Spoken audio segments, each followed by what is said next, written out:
Technically, I'm an hour early. Oh. Hello.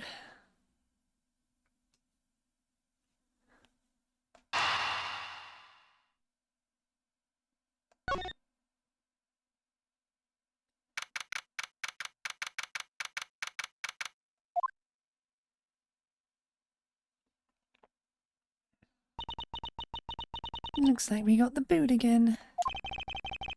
With Lance safe, the focus of the investigation will shift solely onto the murder. You mean the infighting between the kidnappers? Yes, and also the identity of the remaining kidnapper. Miles, my boy.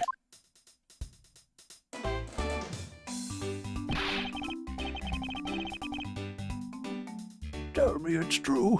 Tell me that you really found my boy. Yes, Mr. Romano. We found him earlier in the stadium. Then my little Lance is unhurt? He's not exactly the picture of perfect health, but his life is not in danger. He's being questioned right now by Agent Lang. Poor Lance. It must have been so horrible for him, locked up like a...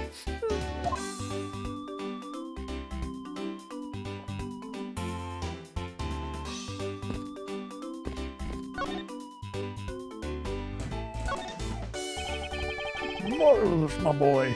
I can't thank you enough. It was nothing. I'm still in shock over what happened to Oliver. But I have to say I'm relieved that Lance is alright. Oh, that's right. I mustn't forget to pass this on to Lance as soon as the police are finished with him. The letter?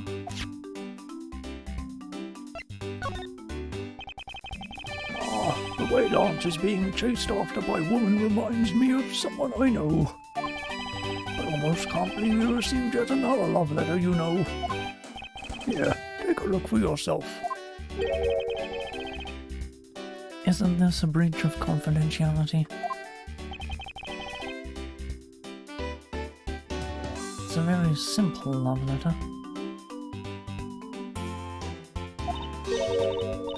Oh, hey, let me see. That's really weird. It's from a loan company. Lender lender. Looks more like a connection bill to me.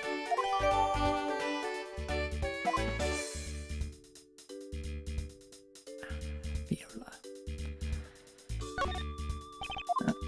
I'm gone.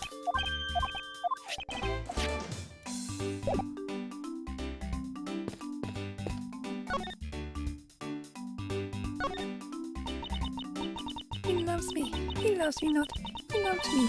He loves me not. That's a 12 one. No, you can't give up, Lauren. Just one more try. Excuse me, but I can't help but feel a bit sorry for all the flowers you've gone through. I suppose if they were me, then. I believe you said that you were Lance's girlfriend when we first met, correct? Yes, I am, but oh, it's not like we both think of each other as lovers.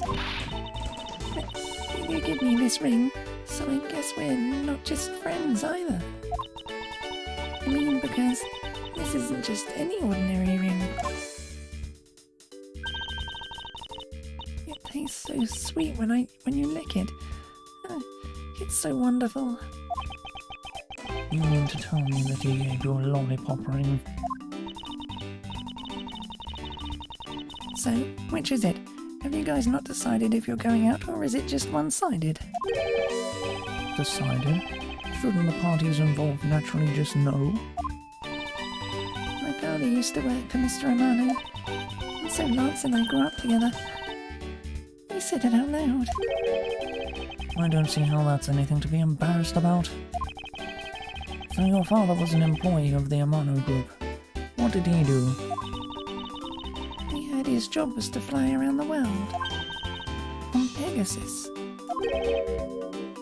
Pegasus? Oh, Pegasus was the name of the airplane. The airplane belonged to the company. You had me there for a second. But now it's all changed. My father, he isn't around anymore. Oh, I see. About 10 years ago, he rode in Pegasus off to somewhere and never returned. Riding Pegasus to whereabouts unknown. Sounds like the stuff of legends are made of. It's been so long, I don't think I'd recognise him if we were to ever meet again. I'm so sorry, Lauren. I won't give in to the sadness. I have to live. Yes, Lauren, live.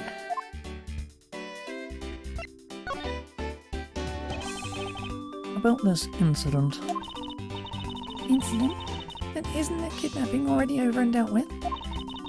I've been here the whole time, so I'm afraid I don't know much about any other incident.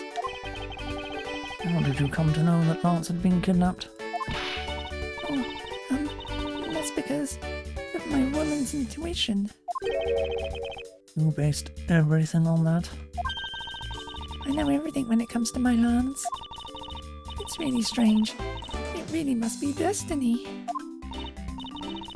She started fantasizing again. So, what are you going to do now, Mr. Edgeworth? We already established that there's a good chance that the killer is the other kidnapper. It's my duty to figure out who this other person is. I believe there is one location that might hold a clue or two.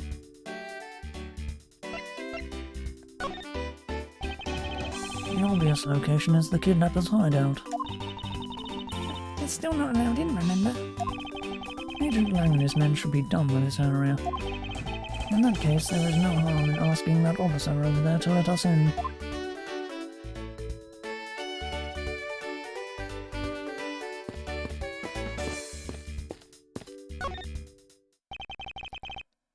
What do you have to report? Sir, nothing unusual or out of the ordinary, sir. Where have I heard such redundancy before? Is it possible for you to let us take a look around inside? Sir, Roger, sir. That was surprisingly hassle-free. Are you certain? Didn't Agent Lang order you not to allow me in? Sir, that's true, sir, but Detective Gumshoe asked me personally to let you in, sir. And I couldn't refuse a request from him. Wow, looks like Detective Gumshoe has a following. Furthermore, I was asked to give this document to you, sir. What is this? The man in this picture. Isn't this Mr. Oliver Deacon? The name here says Colin DeMore. That's the same name as the one on the back of the pendant. It appears that Colin DeVore was his real name. What's this? He was convicted in a case 10 years ago and sent to prison. What? Then what was he doing here? Apparently he broke out of jail and then just vanished. He must have become Oliver Deacon to cover up the fact that he was an escaped felon.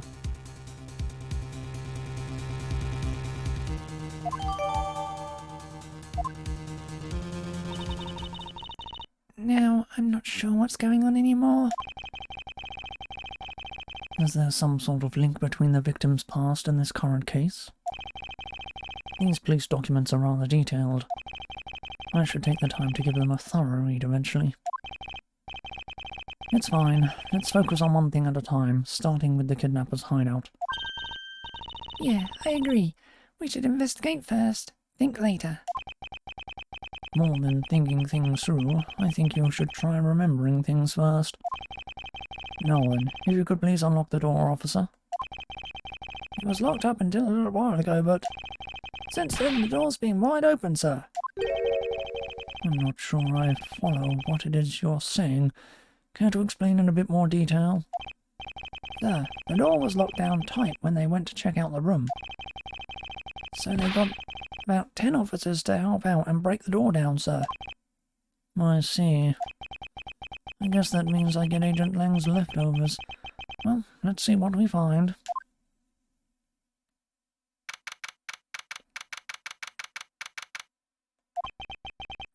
So this is where the kidnappers plan their foul deeds. Well, we were tied up for a while in the room next door. Okay, please. Must you bring that up again? Now then, down to business. There might still be some clues left in this room. Let's try to find out what we can of the other kidnapper's identity.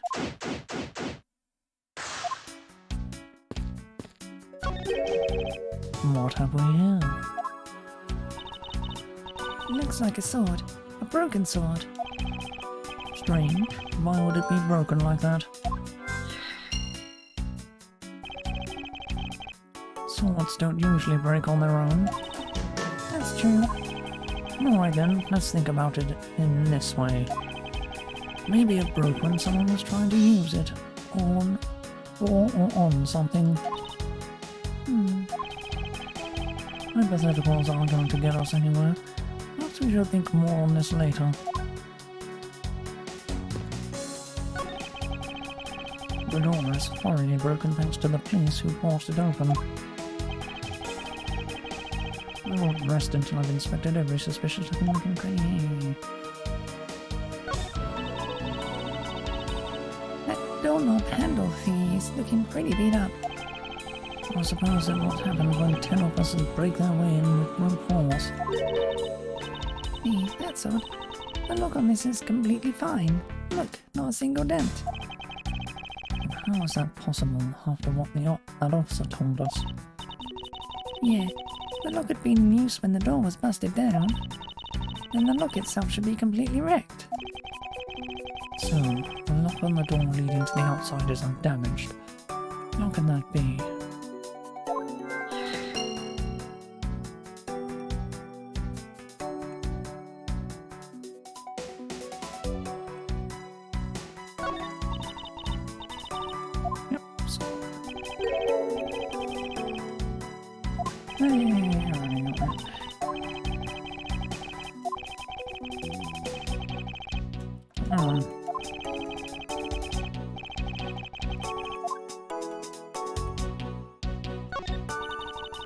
Oh, they have barrels like these just outside. Yes, and? I know I already asked you when we were out there, but if these were real, what would you put in them? There's an expectant gleam in her eyes, then I let out a dash.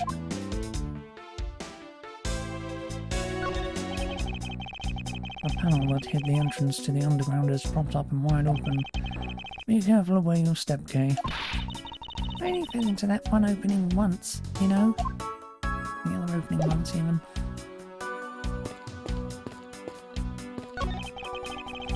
This must be where they dispose of old and worn-out costumes. That's so sad. It would seem that they throw the costumes away in pieces.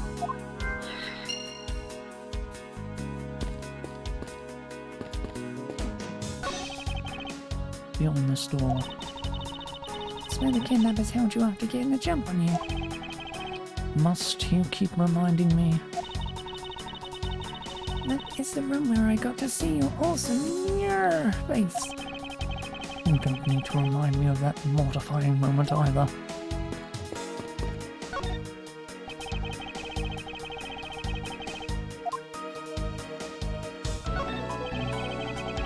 Folding chairs. By the look of it, they were probably used by the kidnappers.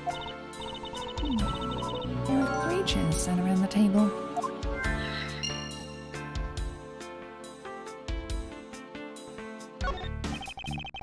Cheap styrofoam cups. Looks like only 3 cups were used.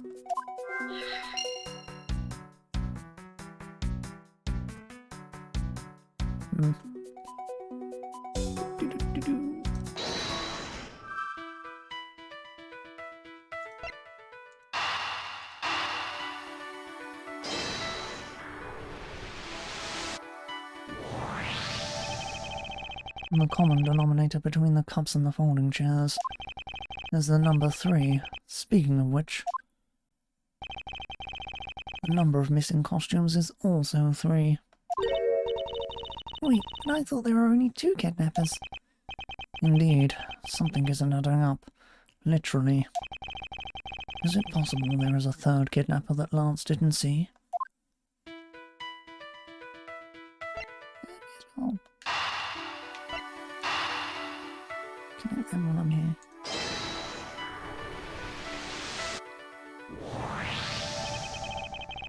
Isn't it a bit strange that the police had to force their way into an unlocked room? One look at the pristine door lock, and anyone could see that it was not in use at the time. the policeman outside said that it took 10 men to get it open. A door that was locked tight despite it being not locked at all. It can only be because of this. Oh, you mean... Yes, it was used to jam the door. Here, take a look at the door handle. Do you see how the handle is completely destroyed? So that's how the sword broke.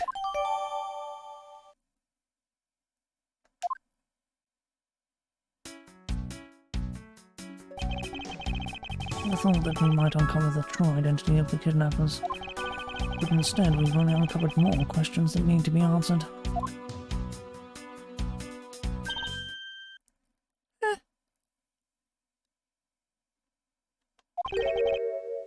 What is it? Well, Mr. Edgeworth, am I correct? What are you doing suddenly popping out of the secret entrance like that? This is an underground passage used by staff members, sir. We badgers also make use of it in our duties. Look, why don't you get out of there first and then we'll talk, okay?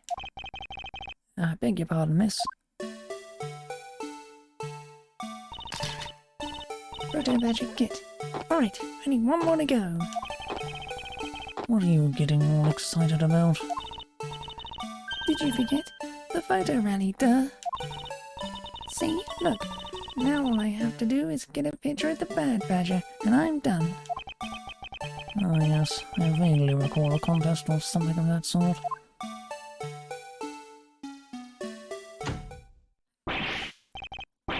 What? It's gone! But where did it go? What happened? What's wrong? That badger costume is missing, sir. Oh, is that all? Well, it's missing because the kidnappers stole it. I heard about how they were stolen, but they said that only 3 of the costumes had been taken. What? Is he saying that more than 3 of them are gone? Mr. Proto Badger, please tell me a little more about these costumes you use. What did you mean by a bad badger costume is missing? Why, just what I said, sir. We are 1 bad badger short. Counting the spares, we have 2 of each costume on hand at all time. Okay, so because one of them is walking around in the park... The other should be in that room. Actually, both of them should be in that room. Huh?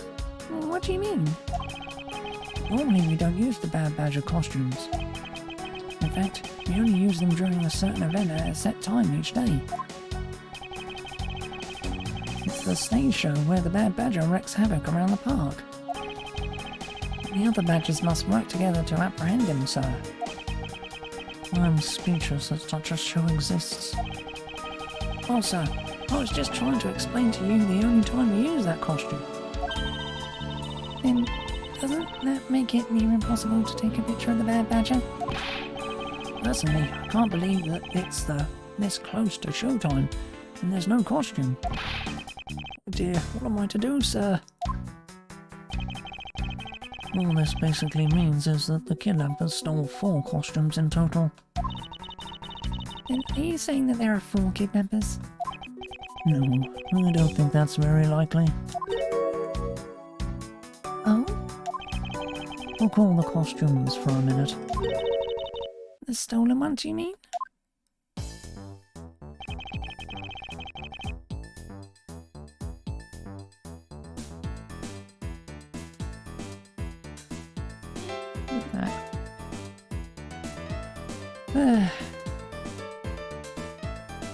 Take that!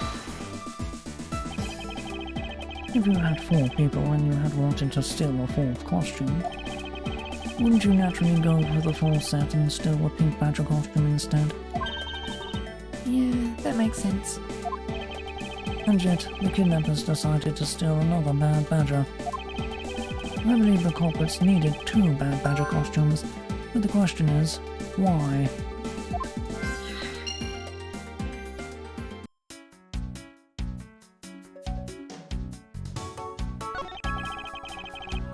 I was wondering if you don't mind. Mr. Proto Badger, how did you know my name? You're pretty famous, sir. I would think that most people would know who you are. Famous? Me? Absolutely, sir. You're always very active in the community, I hear. Well, I didn't know you were such a celebrity, Mr. Edgeworth. I feel like I've met this person before. Maybe it's just my imagination.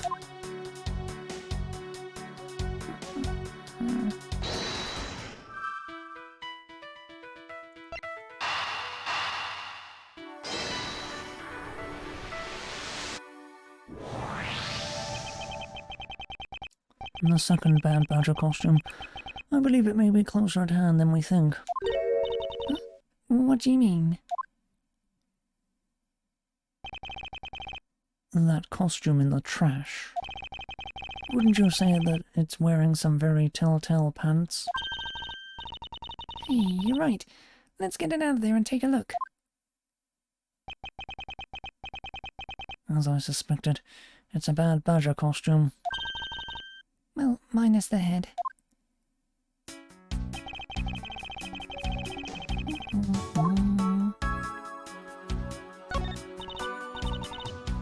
Look, its hand is hurt. Looks more like something was ripped off of it.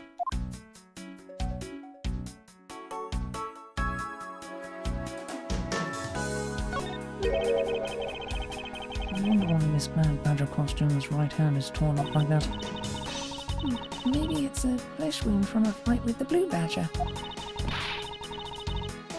I always knew the blue badger was one ferocious beast. I somehow doubt that even real badgers are as bloodthirsty as that, Kay.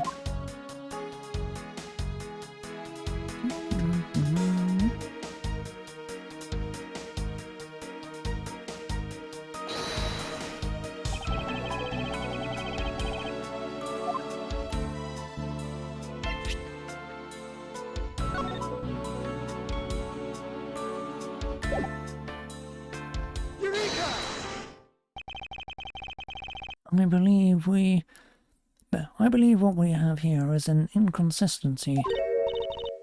Between what? Look carefully. Our costume is not holding something in its right hand that it should be. Oh, the gun. Precisely. The bad badger was designed to always hold a gun in his right hand. However... You there. Did you remove the gun from this bad badger's right hand? No, I did not, sir. The gun is supposedly to be securely attached to the costume. As I thought, the rip itself confirms my hypothesis that the gun was forcibly removed.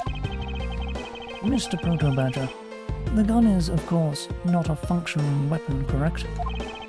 Absolutely not, sir. It's just a model gun. However, it can fire blanks. We need to use them for the stage show.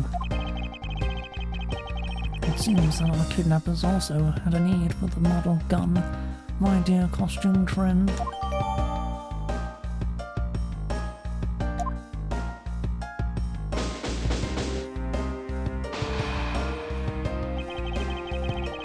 I think we're about done with this room. What's next? Well, we've found a few answers, but there are still a few things left that we have to ask a certain person about. Let's go, Kay.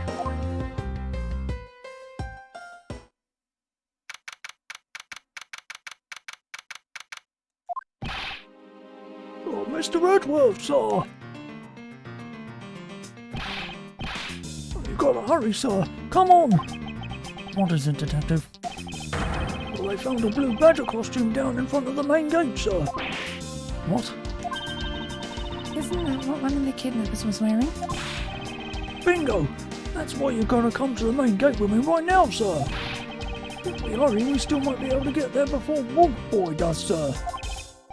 Alright, let's make haste to the main gate.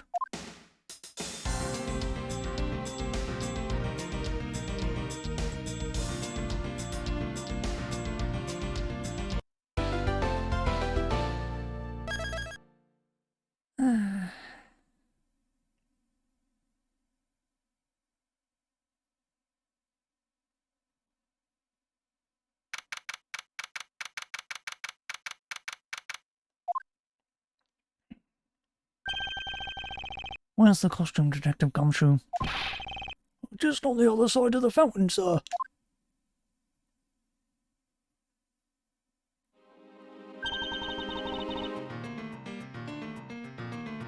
Was it out here in the open all along? Oh no, it was discovered in the tall grass back there. We moved it out here in order to examine it more thoroughly. Then let's get down to it.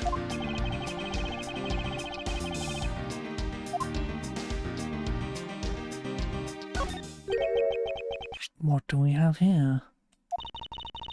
Oh, it's another pendant. That's 2 treasures in one day. How lucky is that? Hey, this pretty baby's made of platinum silver too. Another pendant on top of the one we found on Mr. Deacon. Is it possible that these two... Hold it right there.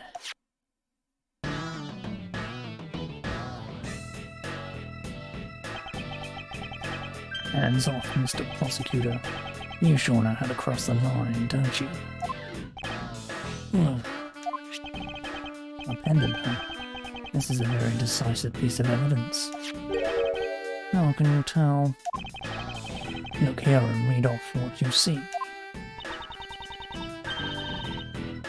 Lauren. Hey, it's a name that's engraved on it.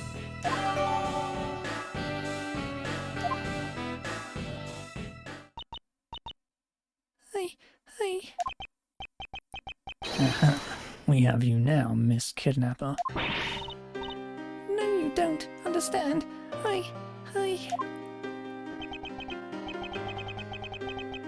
Lolly, can't believe you were one of my kidnappers. Lance. You're kidding. Miss Pops was one of the kidnappers? Yes. It was me. I held Lance hostage. So Miss Pops is one of the kidnappers. But even knowing that, I can't call this case solved or over. Hey guys, case closed. Get the car ready, and I mean the special one for this young lady. Hold it! Again, Mr. Prosecutor. What is it this time? Are you proposing that Miss Pops is also the culprit in the murder case? What happened? I thought Officer Meekins was your suspect. We found it. Found what? That officer's gun. He literally dropped it in the middle of a thick patch of grass. Your country's police are a sham. Just look at how careless they are. What are you calling a sham? The officer's gun didn't show signs of having been fired, so it can't be the murder weapon. Oh, Officer Meekins has been cleared of all charges, I see. And that's when a brand new suspect comes walking onto the scene. The murder only happened because the kidnappers started fighting among themselves. As I recall, it was you who said that, right, Mr. Prosecutor? Miss Pops, did you really kill Mr. Deacon? Yes, I killed him.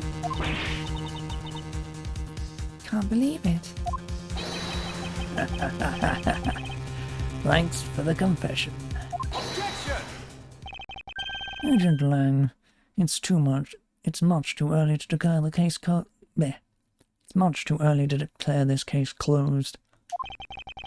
Look at you, so sure of yourself. We got the culprit's own confession and some very incriminating evidence. What more could you ask for? Miss Lauren Potts. Yes? I want to hear it from you.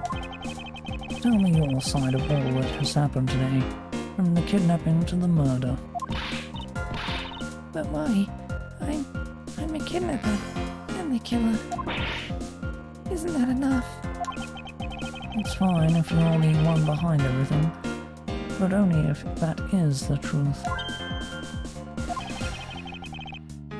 Now then, will you tell us the truth? Or is there some reason why you can't?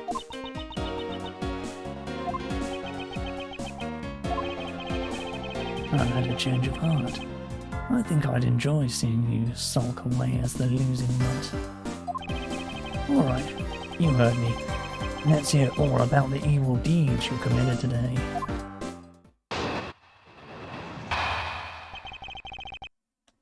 The one who came up with the kidnapping plan was the butler, Mr. Deacon. We knew that we could get rich by holding Lance hostage. Mr. Romano would pay anything to get his son back after all. Everything was going according to plan, but as soon as we got the money, Mr. Deacon turned on me and tried to kill me. No. Are you satisfied? She just confessed to her crimes, a second time. At least you have the guts to admit what you've done. I can at least respect that much. Miss Potts, is what you said really the truth? Yes, it is. If that is the truth, it certainly isn't the whole truth. Because there is something that seems a bit too improbable in her confession.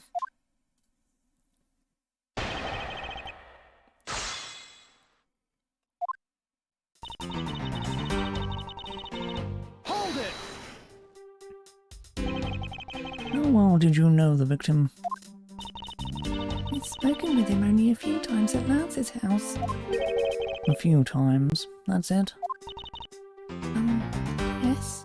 If they only met a few times, I don't see how they could have trusted each other.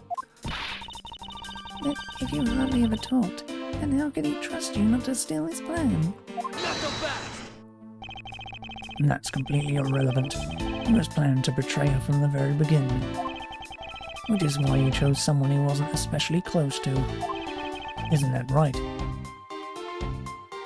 Sheena. Yes. However, Mr. Deacon made a very poor choice.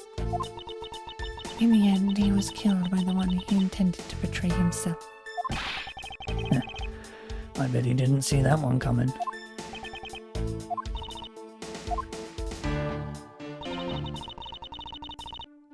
Hold it! You knew? How did you know something like that? Oh no, what should I do? Kay, what's wrong? There, Kay, what's wrong with her now? Come on, isn't it obvious? You're making your scary face again, that's why. Why don't you try asking her in a nicer, more gentle way? No, stop it, Lauren. You're always like this.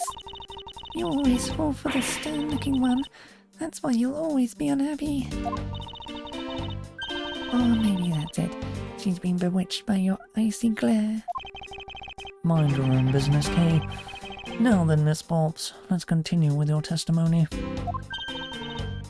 Oh, yes, of course. Hold it!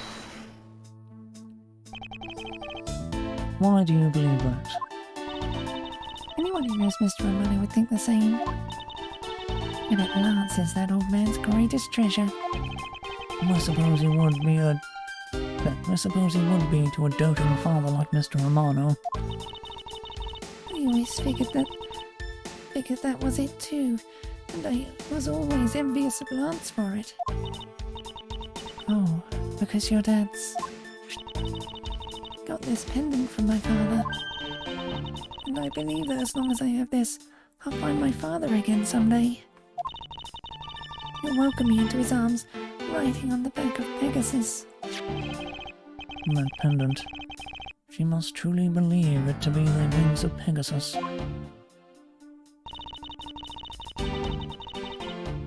Hold it! Would you mind telling us a little about the plan itself? Well, first we captured Lance. Oh, how did you do that? Well, Mr. Deacon did that on his own, so I don't quite know. And here I thought you knew how to steal people away. I shudder to think what she would do with such knowledge. Sorry, I really don't know, but somehow Mr. Deacon was able to contain him. All we had to do after that was wait for the ransom to be paid, but... Hold it! Why do you think you did? I have no idea, but maybe he had planned on doing so from the very beginning. Miss Potts. Wait, Mr. Deacon planned to kill Miss Potts from the very beginning? Was that ever really likely to happen? What should I do? Should I raise an objection? Yeah. I'm sorry, but I don't think what you just claimed is all that likely. Huh? I don't think Mr. Deacon would have ever been capable of killing you. But why? We were total strangers. It's not uncommon for people to kill each other over money. Miss Potts, you really are clueless, aren't you? What do you mean? You never knew what your role in the kidnapping was. How do you know who you really are? But I do, and I can show you this piece of evidence. This proves that Mr. Deacon wouldn't have been able to bring himself to kill Miss Potts. Take that! Why are you showing this to me? So, what about the pendant? This false pendant along with this piece of evidence shows who you really are.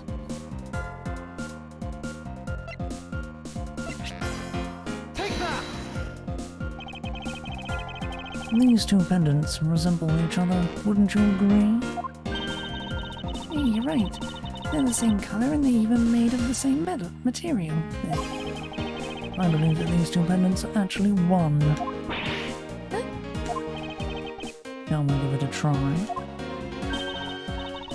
Wow, it's totally Pegasus. But why? Why does my pendant match up with Mr. Deacon's? You're a smart lady. I'm sure you can imagine why they might be. Why that might be. No, that can't be. So the two make a set. It's just another trinket. It's not as if this changes anything. Your imagination, Agent Lang. Very well. I'll show you with this evidence. This is the piece of evidence that gives meaning to the Pegasus pendant.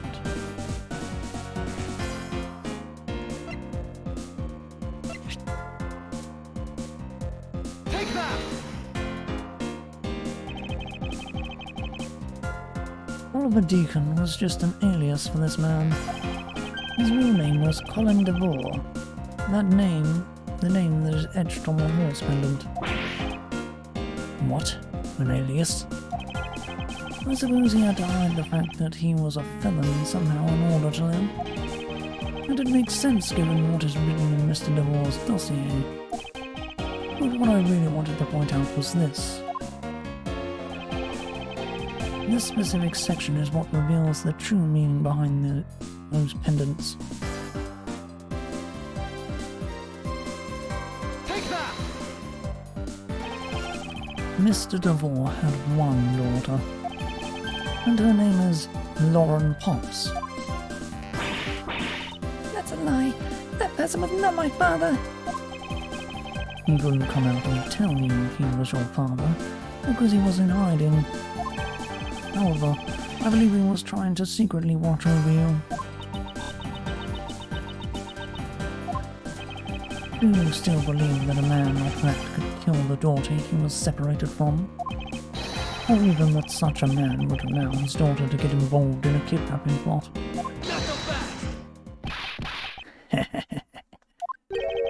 What is so funny, Agent Lang?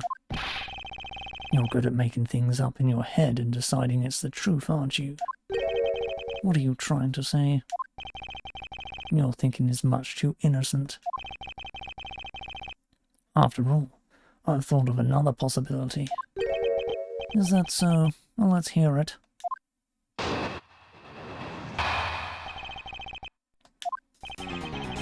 I'll grant you that the two of them are father and daughter. But isn't it possible that they both knew that fact? It was no coincidence that the reunited pair became involved in the House of Amano. And the two of them made good use of their meetings to plan this little kidnapping. Would you say my scenario is perfectly probable as well? So this is his version of how things might have been. You don't have any proof that either one didn't know of their true relationship, right? You mean they knowingly committed the kidnapping as father and daughter? That's right. As one really rotten family. Is that really what happened?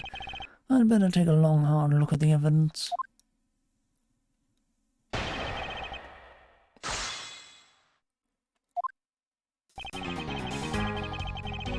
Hold it! Precisely. And what father would ever willingly kill his own daughter? I've seen a lot of things in my travels. And I can tell you that being related by blood is sometimes proof of nothing. Hold it! You think they knew?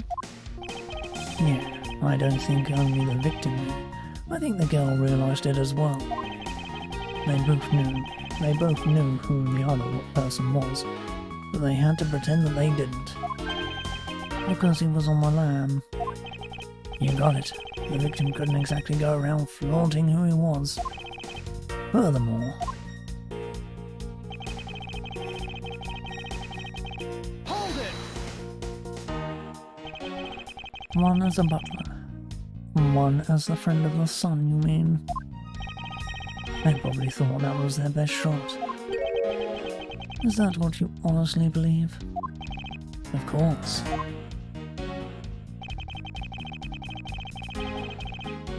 Hold it! You mean how they plotted to commit this crime as blood relatives? Can you think of a better partner? They're certainly a clever pair. The butler and the girlfriend. No one would ever suspect that they were in fact family. Yes, from the very beginning they painstakingly practiced those roles well. Hold it! I believe you're being a bit too overconfident for someone with no evidence. Am I? Because I don't see you presenting any evidence to the contrary. Without evidence to counter him, we're struck at a draw. Stuck at a draw, bleh. Agent Lang isn't wrong. The scenario is certainly a probable one. You better hurry up and do something, or Lauren's gonna wind up looking really bad. I know, but first things first. Is Agent Lang's line of logic factually correct? Did the two of them really knowingly commit the crime as father and daughter?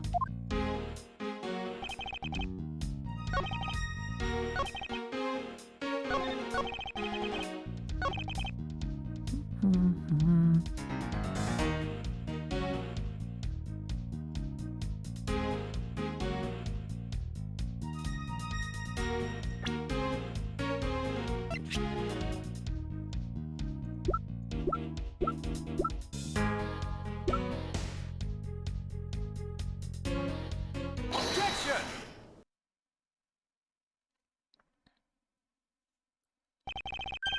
This kidnapping wasn't planned by just two people alone. And what kind of proof do you have of that? Quite simply, there were 3 kidnappers. 3? All costumes were stolen from the Wild West area's backroom. We found one of them in the kidnapper's hideout. But as for the other 3, we can assume they were being worn by 3 different people. We also found a set of 3 cups and 3 folding chairs that were used in the hideout. It all clearly points to a 3-man group. And I believe this 3rd person is the real mastermind behind the kidnapping. Who is the mastermind? I present you the brains behind the kidnapping. Take that!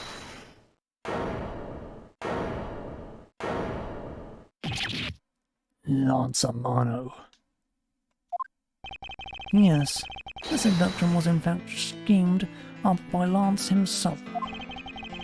Recall what he said when he appeared before us.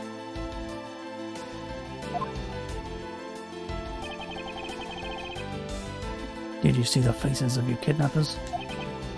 No, I didn't see their faces, but 2. One was a woman.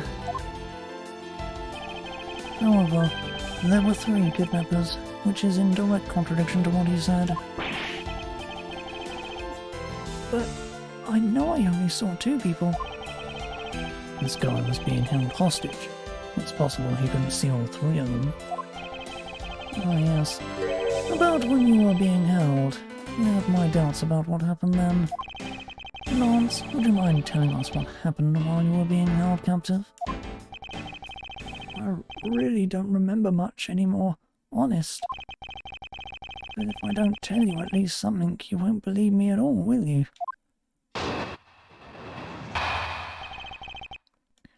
I was kidnapped yesterday morning. They had me shut in that room blindfolded the entire time. The kidnappers suddenly disappeared around the time I heard rain falling outside. My hands were cuffed, but it was a stroke of luck that they left me alone. I made my escape and run away from that room as fast as I could. Through the underground passageway, I presume. Are you okay? Sorry, I really didn't want to recall that horrible ordeal, but now you believe me, right? No, not quite yet. How can you not? Why do you look at me with icy daggers in your eyes? Because he's a prosecutor, and because they're all like that. I'll have you know, Agent Lang, the prosecutor's eyes are for discerning the truth. And should they be interpreted to be cruel at times, then so be it. There is a sticking point in Lance's testimony. Let's see what he offers up when I push a little.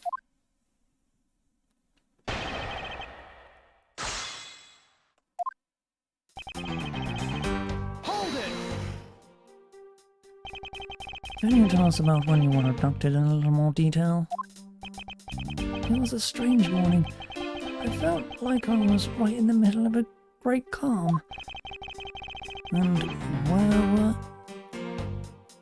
And where were you when you experienced this calm? Our family gone, of course. Where else could it have been? Well, excuse me for asking. This child is more princess than prince. I was out taking a walk to shake off the morning blare. Then out of the blue, someone from behind clumps a hand over my mouth, clamps me there. Ugh, can't read. Then out of the blue, someone from behind clamps a hand over my mouth. You didn't see your attacker? He must have used some drug to knock me out. Because before I knew it, I was off in La La Land again. When I woke up, I was in the kidnapper's hideout already, all tied up. Hold it! By that room, you mean the room in the kidnapper's hideout, correct? Yes, but I was blindfolded the whole time, so I didn't know that until I made up my escape. Then you were in the same room as your kidnappers. They spoke in hushed tones, but I could catch bits of their conversation. There was definitely 2 people, and one of them was definitely a woman. I was so scared. I could tell they were nearby, so I didn't dare make a move.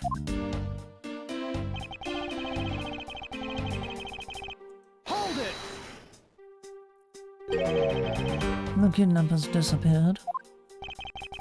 The room fell into a sudden silence. I'd been left behind like an unwanted mutt. And what do you mean by unwanted mutt?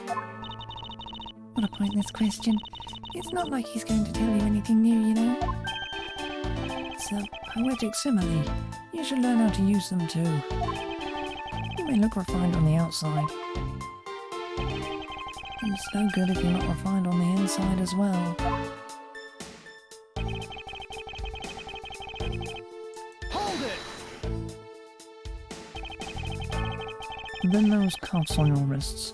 I suppose you are still cuffed in that case. I'm well aware how I am chained to reality. I couldn't find the key, so I'm afraid that I'm stuck like this. Even though I escaped from that jail cell, I will forever be a prisoner. Hold it! How did you manage to escape?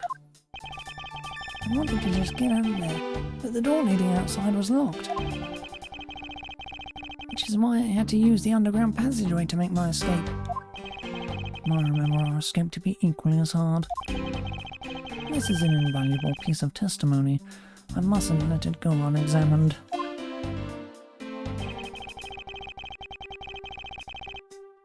The door leading outside was locked tight, so I had to use the underground passageway. Hold it! By underground passageway, you mean the one the staff uses to travel unnoticed. I suppose that's what it's for, but I didn't run into any staff members on my way out. Once I was up top, I was busy trying to find a member of the police. And that is when you found us congregated at the stadium, I suppose. Let me ask you then, how did you get a hold of the key to the underground door? And that was easy. It was hanging right there in the room on the wall. I do recall the key hanging on the wall right beside the table. Why does that bring back memories of our situation and how we made our escape? Indeed, and although the door on the floor of our room led to an underground room, the door on the floor of the room next door had a secret passageway. Secret passageway into the theme park. Oh, that just sounds like so much fun. I wonder, is there something off about the way Lance made his escape? Yes, there is.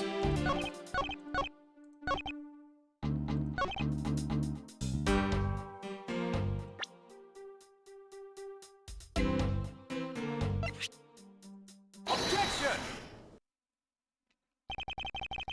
You say that the door leading out was locked, but was it really? We're talking about that room behind the saloon front, right? Look, I heard that it took quite a few men to get that thing open. Right, Sheena?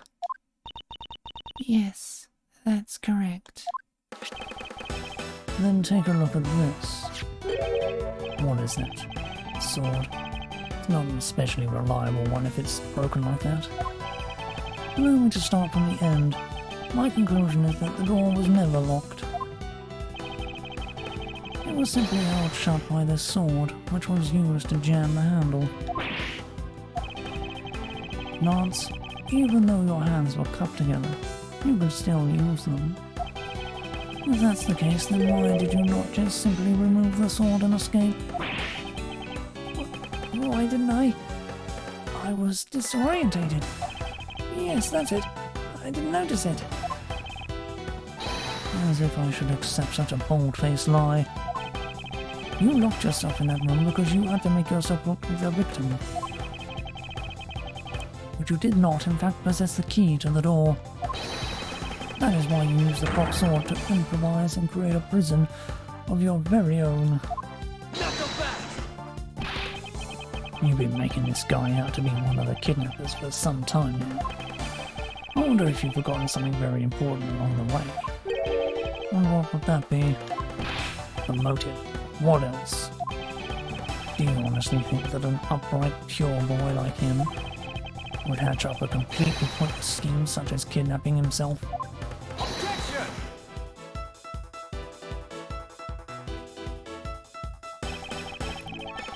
This proves that Lance did indeed have a motive to commit his crime. Miscreant. Take that! To put it simply, Lance has a very urgent need for money.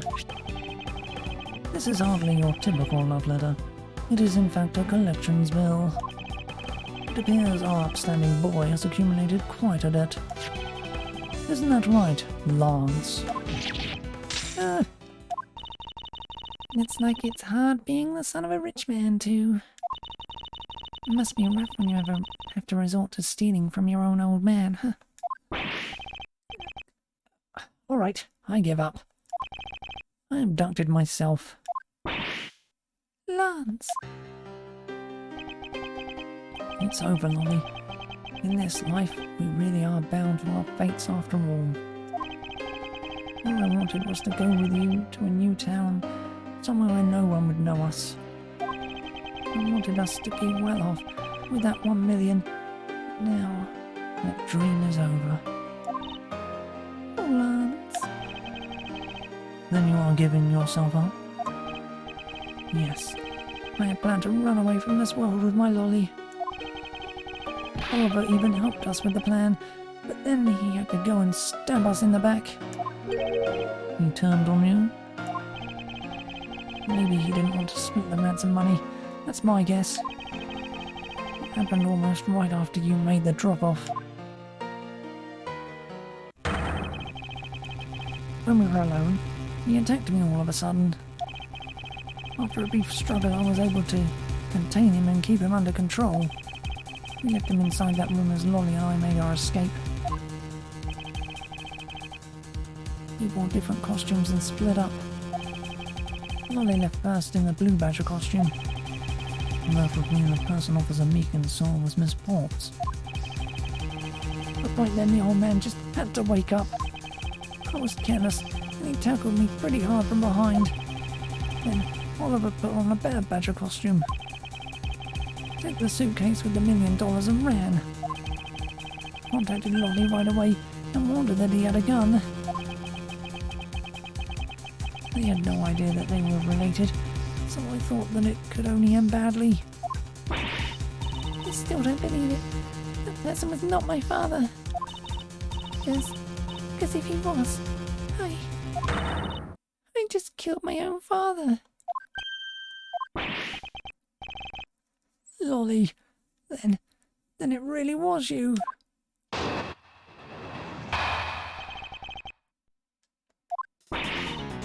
That man was not my father.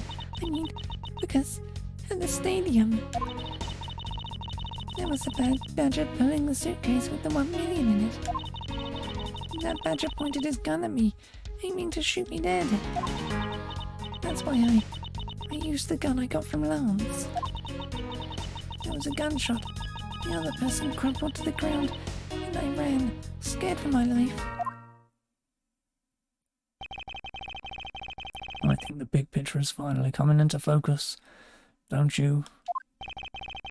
Lolly, forgive me. I didn't think it would turn into something so frightening. If only I could have protected you. So, Miss Potts, she shot her own dad without even knowing who he really was. If what she says is true. Are you saying she's lying? But why would she lie about something like that? What purpose would it serve? You would be surprised how often people lie without even realizing it themselves, Kay. Huh? What's that supposed to mean? What I mean is, listen very carefully to her confession once more, and you'll see.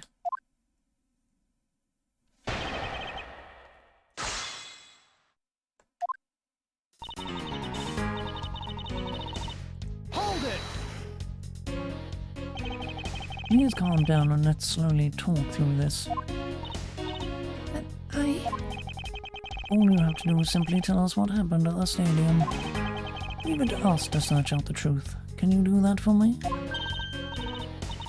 Alright. So, at the stadium, Hold it! That was the ransom money, wasn't it? yes, that's how I was able to identify Mr. Deacon almost immediately. It was all thanks to what Lance told me. And what did he tell you? Well, he called me on my cell phone and told me that Mr. Deacon had betrayed us and had run off with the ransom money. And about how he had a gun. Hold it! Were you able to clearly see the gun? Yes, I got a very good look at it while it was pointed at me. Oh, Father, why would you try to shoot me? Do you really think a father would shoot his own daughter, Mr. Edgeworth? I don't know. I don't want to believe it myself. But it's true. My father's left arm was raised with a gun in it. Pointed straight at me. I'm about to die, I thought. Miss Potts, please calm down and take a deep breath. And then, would you allow me to please hear that last statement one more time? Yes, of course. That badger pointed the gun in his left hand at me, aiming to shoot me dead. Hold it! And you felt that your life was in danger, correct? Yes, I'm about to die, I thought. Oh, so... Hold it! You shot Mr. Deacon. Miss Pops. Yes, I shot him. And that, as they say, is that. Agent Lang, Miss Potts is far from done. She hasn't even finished her testimony yet. You're going to continue questioning her? What a waste of time. Miss Potts, if you please. Alright.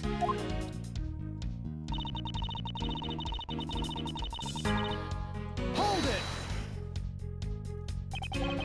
Did you take off immediately following the gunshot?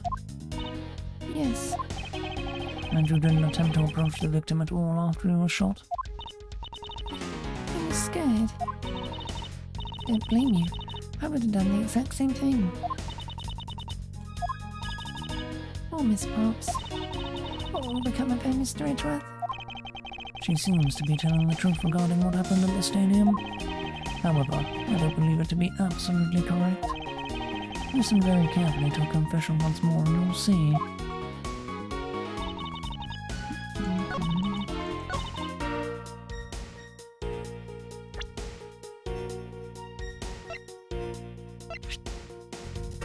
Objection!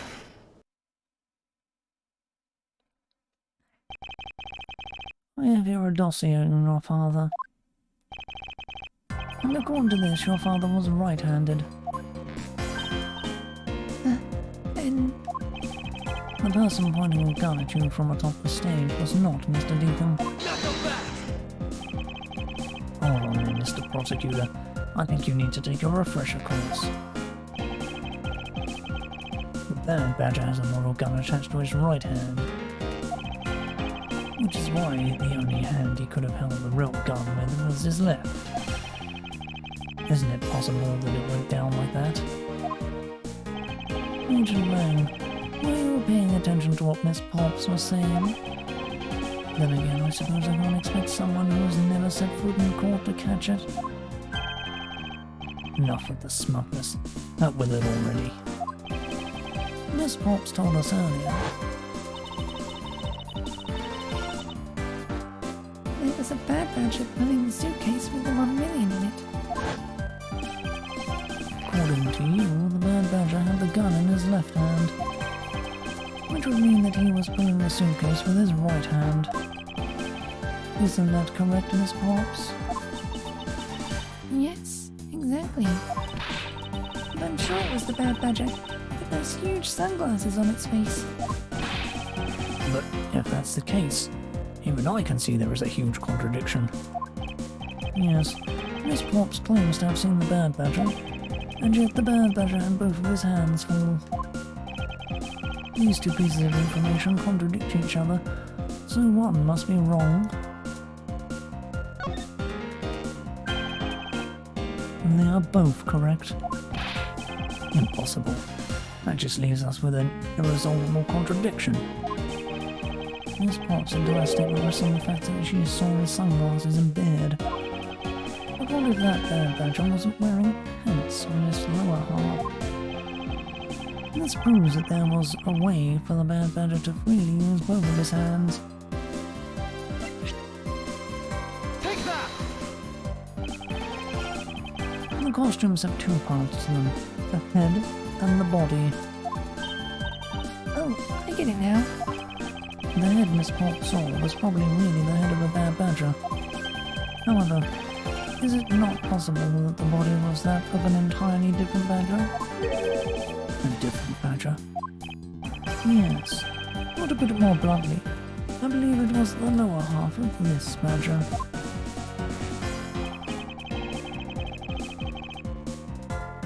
The body of the Bad Badger Miss Potts saw really belonged to this badger. Take that! What the heck is it? It's the proto-badger. Yes, and it's a simple matter of process of elimination. Miss Potts was wearing the blue badger's costume, so we can eliminate that one. And the pink badger is of the wrong colour, which would have been incredibly obvious. All that is left is the proto-badger costume. Miss Potts, who was the one who wore the proto-badger costume? Would be Lance. Knock him back! Are you saying what I think you are? Put Lance Amano on the Bad Badger's head and pretended to be Mr. Deacon? On top of which he plotted to shoot Miss Potts while wearing that hideous thing. The stage that was set up in the stadium was nothing more than that, a setup. And its purpose was to lead Miss Potts into believing she had committed murder. Standing there in front of Miss Potts and pretending to be the victim. It was all done so that she would pull the trigger. I have no idea what you're talking about. Why exactly would I have to do all that, huh? There is but one reason, Lance Amano. You are the real culprit behind the murder of Mr. Oliver Deacon. What? No! That's slander! Take it back! You take it back right now! Just out of curiosity, Lance, which is your dominant hand?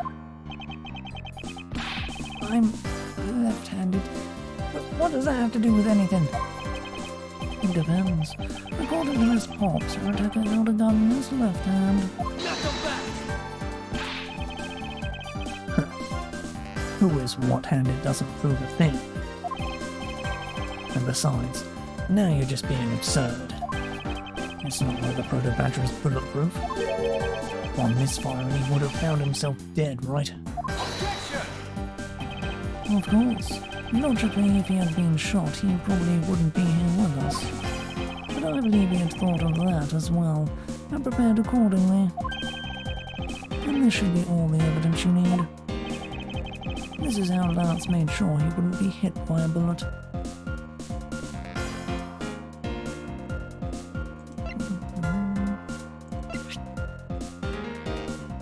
Take that! We found one half of the Bad Badger costume in the hideout, a broken one. It was not the same one that the victim was wearing, plus it was missing something. And that something is the model gun the Bad Badger carries, which can fire blanks. What? Miss Potts, where is the gun you use now? I threw it away into the sea. That makes it a bit tough to verify what it was. Although I believe that we can safely assume that it was the model gun in question. I've had enough. All you've been spouting so far is pure conjecture. I admit that as long as the model gun is lost to us, I can't prove I'm right. However, I can say that the probability that I am right is very high. Okay, let's pretend that you're right and that the murder at the stadium was a fabrication. In that case, where do you think the murder really took place, Mr. Prosecutor? I don't know yet. I knew you were full of it. However, I do believe that the murder took place during an earlier time frame. Please, wait a second. It's simply not possible. Because I saw Mr. Deacon after he was sustained by Lance. She saw the victim in the state of being restrained.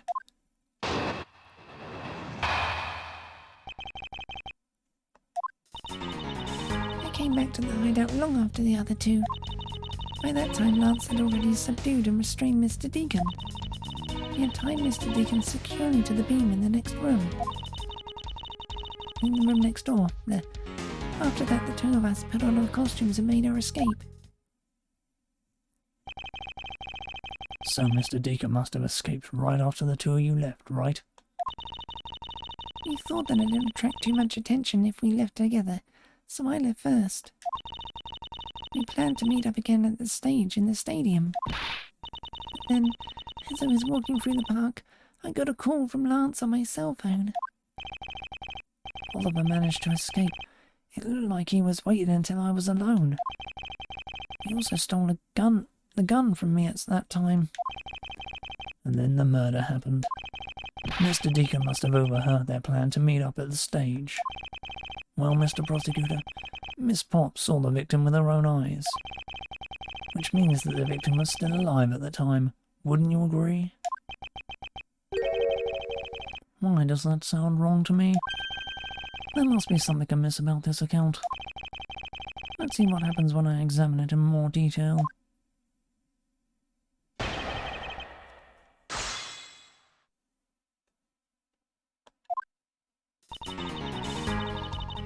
Hold it! When exactly did you arrive back at the hideout? It was after we had picked up the ransom money. And where were you until the time you returned? I was scouting the park out and making preparations for our escape. I walked around in the various areas looking for the best route. So each of them had their own roles to play. After I was done, I went back to the hideout. Hold it! How did Lance look at that time? Well, he looked shocked. He also looked a little down. When I saw that sadness in his eyes, Thank you, that's enough for now. And what of Mr. Deacon? What was his situation like? Hold it!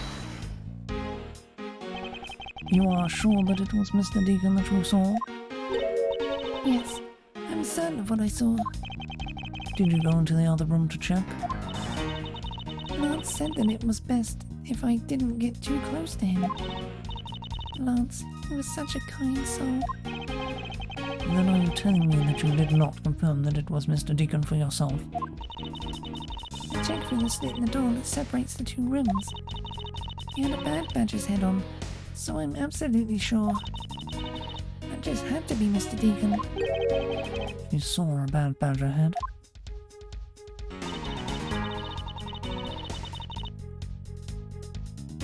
Captain had a bad badger's head on, so I'm absolutely sure it was Mr. Deacon. Hold it! So, the tied-up Mr. Deacon was still in his bad badger costume. Yes, and? It would appear that she misread the whole situation. What now? Should I raise an objection? The person you saw was not the victim. What? Why not? I will tell you why not. with this. This, Miss Pops, shows us that the person you saw was not the victim.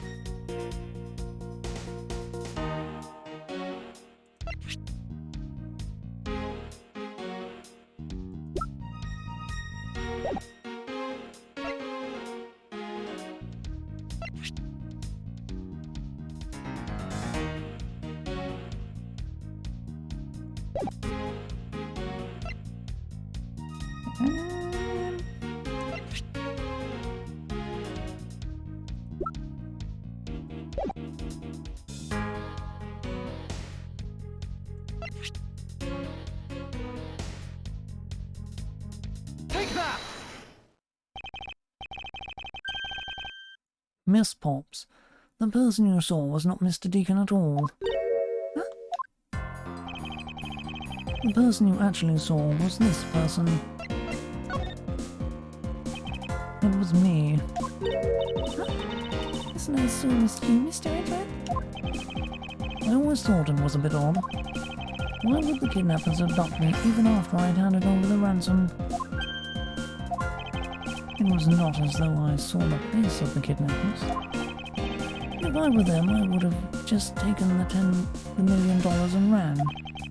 But in the end, there was a point to it all. It was to make me look like Mr. Deacon. And if that was the reason for which I was abducted, then I believe we can assume that the victim was already dead at that time. Well, Lance, am I right? That's... You showed Miss Pops a person, namely me, with a bad badger's head on, and then made your costume escape together, or so you pretended. What do you mean he pretended? Exactly that. I believe Lance watched you escape, and then doubled back to the hideout, probably to come and remove the bad badger head from my unconscious self. Integrate his fake prism with the prop sword.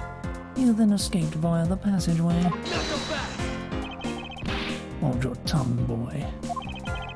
Don't get caught up in that tidal wave of words coming out of Mr. Prosecutor's mouth. Tidal wave. You've heard a lot coming out from you, but I've yet to see a shred of evidence. The victim's betrayal and his subsequent atonement. All of that could have happened while you were out cold. That's right. You were out for quite a while, Mr. Prosecutor. Even if that were the case, Miss Pops would have still seen me tied to that beam. I was scared of Mr. Deacon, so I didn't go into the next room. So I really have no idea if you were in there or not, Mr. Edgeworth. You see, it would seem that you can't prove a thing.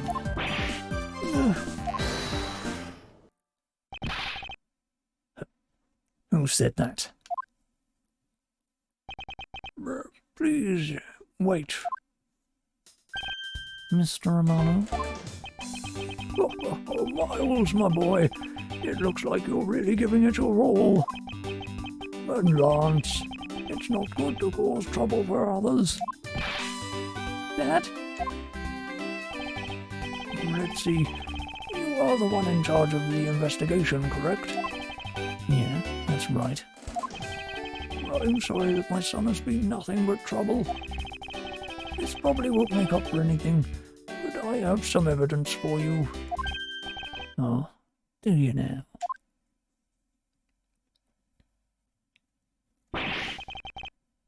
Is that what I think it is?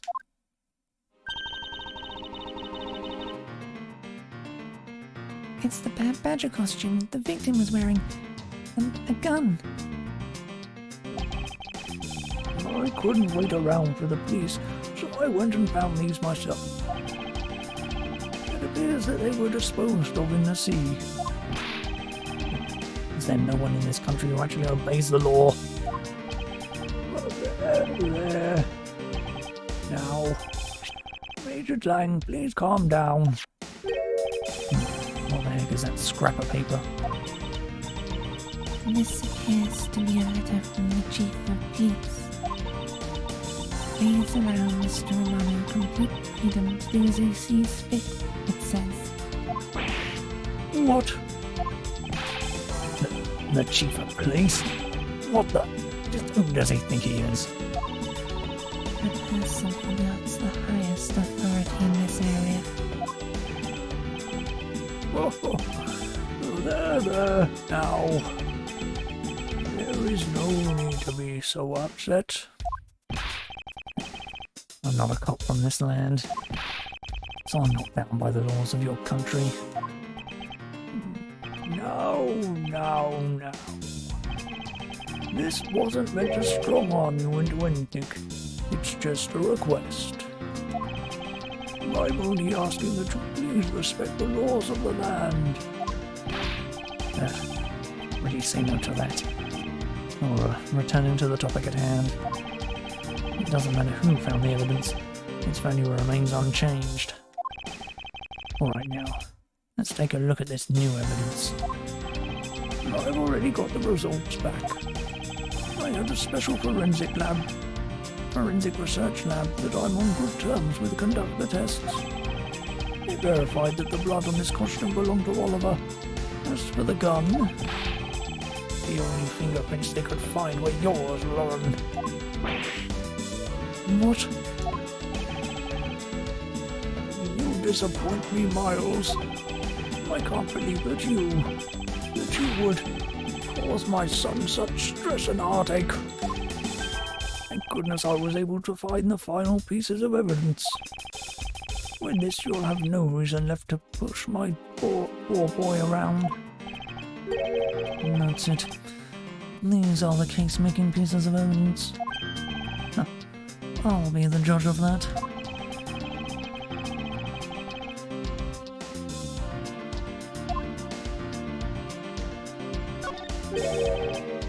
This bullet hole. Looks kind of burned around the edges. Wait, those burn marks were left by the gunpowder. This is the most important fact. Why is that? Because it is proof that the victim was shot at point-blank range.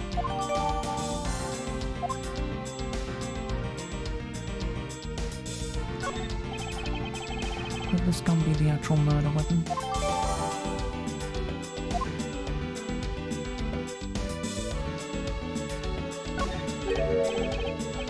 What's this? Looks like there's something inside the costume head. Hey, they sparkle. I bet they're really valuable. Sorry, but they're just pieces of a mirror. But why are they in here?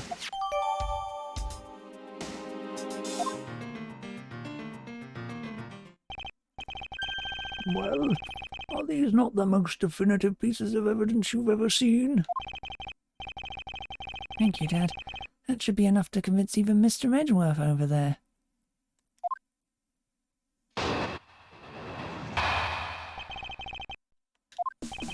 Make no mistake, there are fingerprints on that murderous gun. And they prove that it was Lolly who killed Oliver. But Oliver was also after Lolly's life. So, Mr. Edgeworth, even you must see that Lolly was only acting in self-defense. And the fingerprints on the weapon, huh? Oh no, this isn't helpful at all. Look, Mr. Edgeworth, all I want to do is save Lolly. In the end, all I can do is watch on as she takes the punishment for her crimes. That may be all you can do. However, I still have a case to solve and a job to do. The job of unraveling your insidious lie. You woo me. Why won't you believe me even in the face of all this evidence?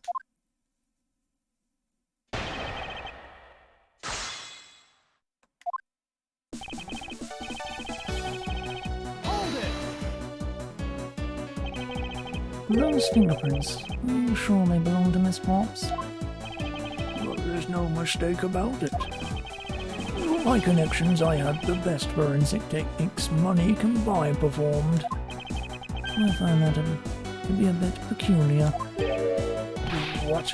Why are you trying to pick an argument with me? What should I do? Should I raise an objection? Frankly, I don't believe that Miss Pop's print should be on that gun to begin with. And the reason why Miss Pop's prints should not be on the gun is...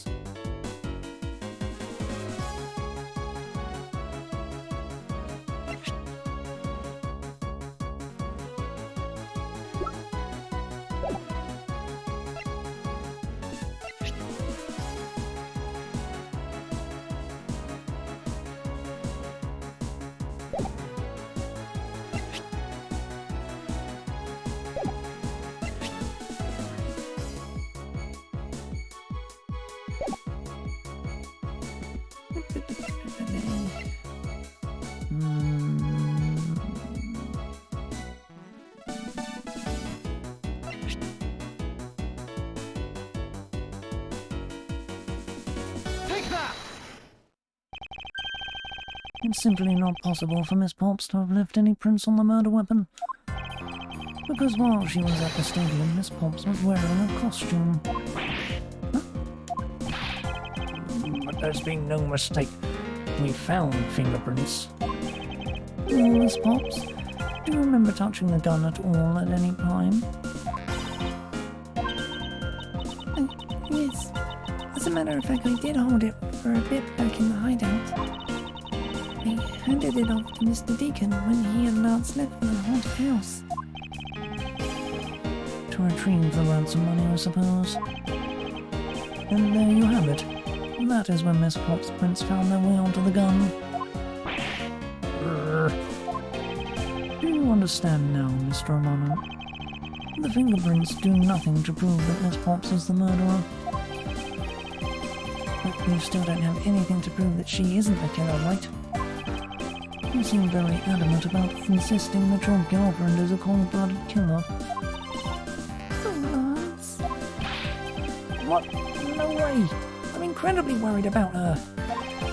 That doesn't change the fact that you don't have any evidence, right? And that's where you're wrong. I have the evidence. What? How? The story that Miss Popps killed the victim at the stage in the stadium. The whole affair is simply not true, because that was not the real crime scene, but a setup. This proves that the real murder was not committed at the stadium at all.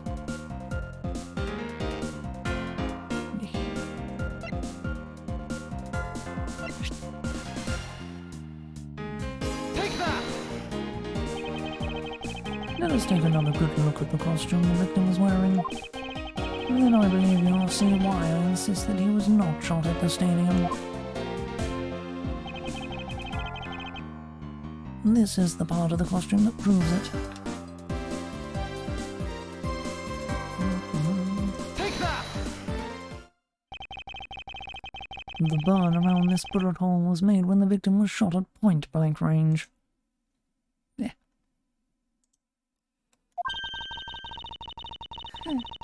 So, then you mean the murderer, Miss Olbach, saw at the stadium really was... Yes, she saw two people, but they were separated by a distance. If the victim was indeed shot from below the stage, there shouldn't be a gunpowder burn. Look at you, Mr. Smarty-Pants Prosecutor. Since you seem to know all the answers, why not tell us where the real crime scene is then? Lance set me up to look like Mr. Deacon back at the hideout. If that's the case, then the murder must have happened prior to that. And the location where Lance and the victim were at just before I was imprisoned was...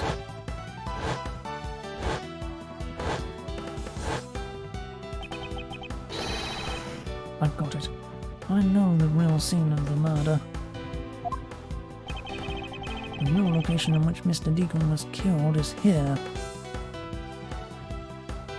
Take that! I think it's not unreasonable to assume the murder took place in the haunted house. The haunted house. Yes, and I have proof that it's highly likely that the victim was killed there.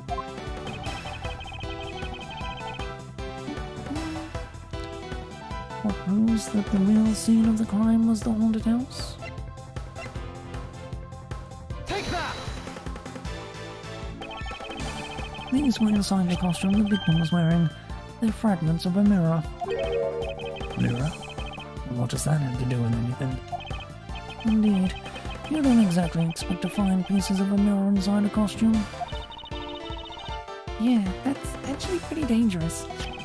However, there is one place I can think of where there is a plethora of mirror fragments. And that is the haunted house. Lance Amano, I propose that you killed Mr. Deacon with the revolver in the haunted house. After that, you stole the Blue Badger Mobile to move his body to the Wild Wild West area. The timing of when the Blue Badger Mobile was stolen confirms this as fact. Miles, my boy, say no more. I'm sorry, Mr. Amano, but I cannot do that. Not so fast! Be quiet. Yes, please do something. Stop that boy from speaking any more nonsense. Mr. Amano, correct? I meant you. Now be quiet, Gramps. How dare you? I don't need words. The only thing I require is evidence. Decisive evidence. And to call these mirror bits decisive is a bit too presumptuous, Mr. Prosecutor. What? Shina, wasn't there a mirror in the kidnapper's hideout? Yes, there was a mirror there. A mirror that's for the haunted house. You see, isn't it possible that the fragments got into the costume there? But, Agent Lang, there were no fragments on the floor, so the probability is very low. Not so fast! Probability? Langji says, on Truth Path the words probability does not exist. The only thing that does is definitive proof. And the question, Mr. Prosecutor, is, do you have the definitive proof you need? Well, Mr. Edgeworth, do you?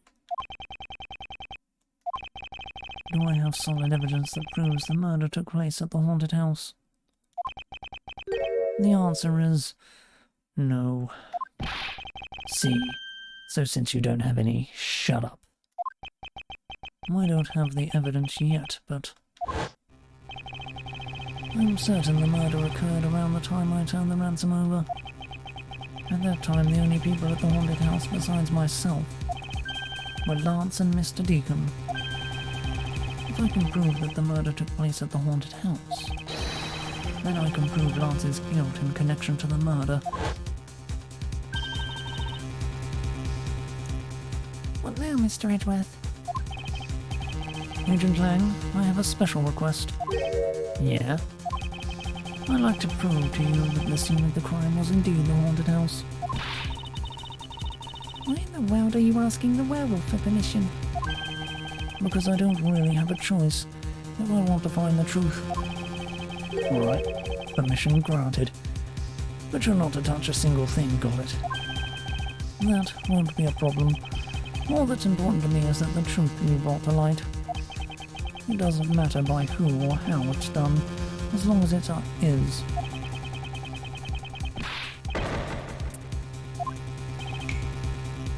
Sheena. I'm here. Put in the paperwork for the authorization immediately. Understood. I'll go get the Gatewater Group's approval. Who was that? Oh, no. Let's hold on for a second. There is no need to obtain approval. Mr. Amano? Agent Lang, if you would please take a look at this. What is this? Sheena.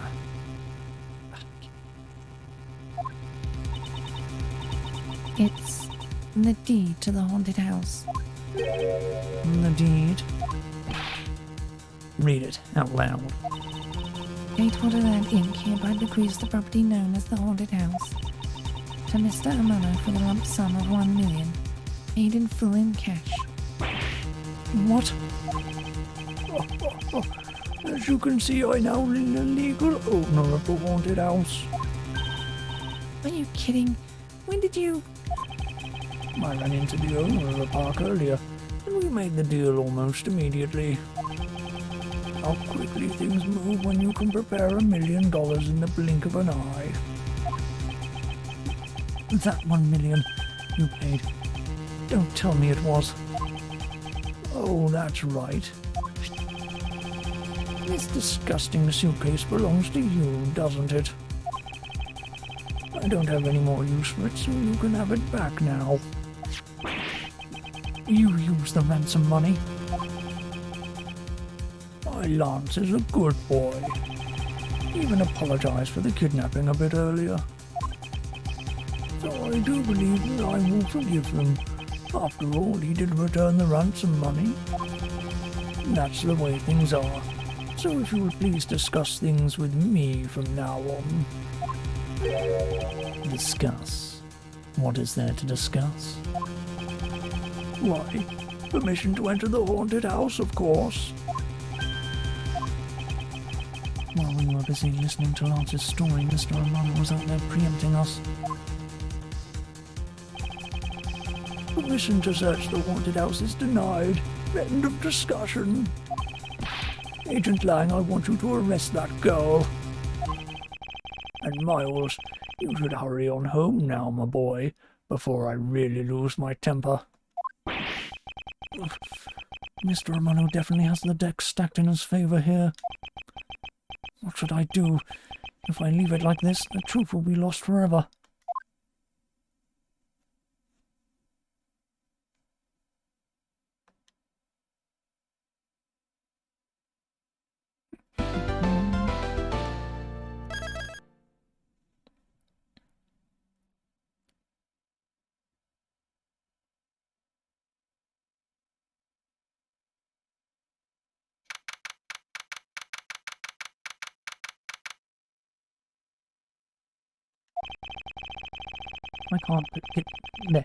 If I can't get permission to investigate the crime scene, then the truth will be lost. Hold it, hold it, hold it! Okay. Mr. Edgeworth, what are you doing spacing out? Have you forgotten? There's only one thing you should do at a time like this. And what is that? When the people are in a bind, the hero of justice appears to save the day. Look, you just leave it to me. I am Kay Faraday, the second of the great Yatagarasu. But I thought you were a thief, not a hero. Yatagarasu is noble and is always a thief of justice. That's... of course. We have enough information. I can recreate the inside of the haunted house with this. Plus, if we then factor in everyone's testimony, you can recreate exactly what happened when I dropped off the ransom money. We may be able to figure out some new information through this. It's worth a try. Agent Lang? So you want to use your little toy? Be my guest. Okay, hang on. You're all about to witness the true power of a real modern-day Robin Hood. Detective Gumshoe, was there a copy of the haunted house blueprints among the police's reference documents? Yes, sir. We got it just in case we needed it for the kidnapping case. Alright, I'll input the haunted house data, then...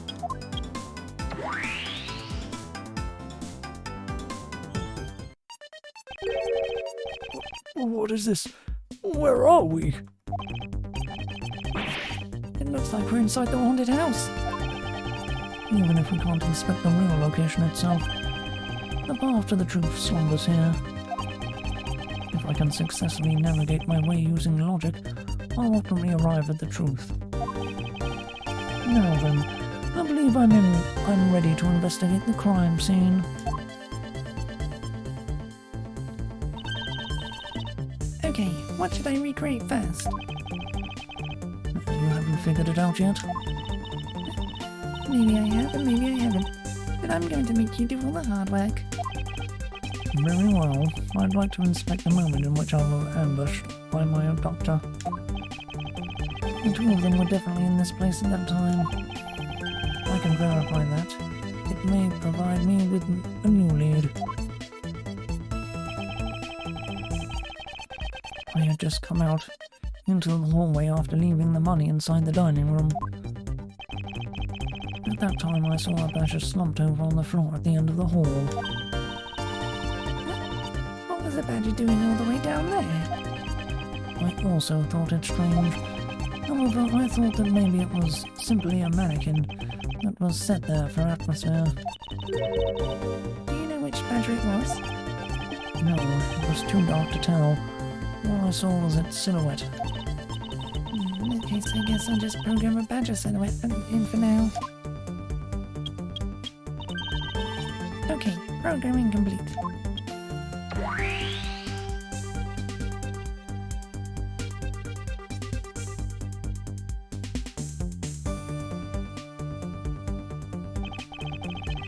Then I started walking towards the exit.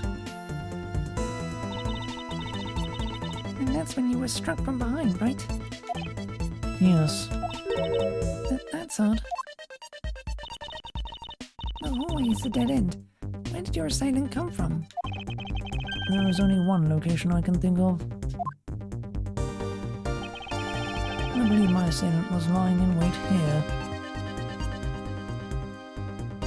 Take that!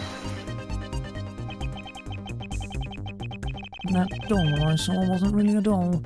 It was, in fact, a costumed kidnapper. Oh, so you used the costume as the perfect camouflage to blend in with the rest of the house.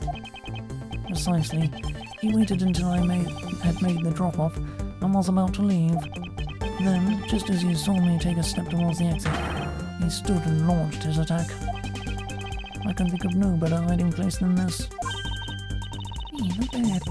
I'm beginning to think I should steal this tactic for myself. Just don't use it to do anything criminal, okay?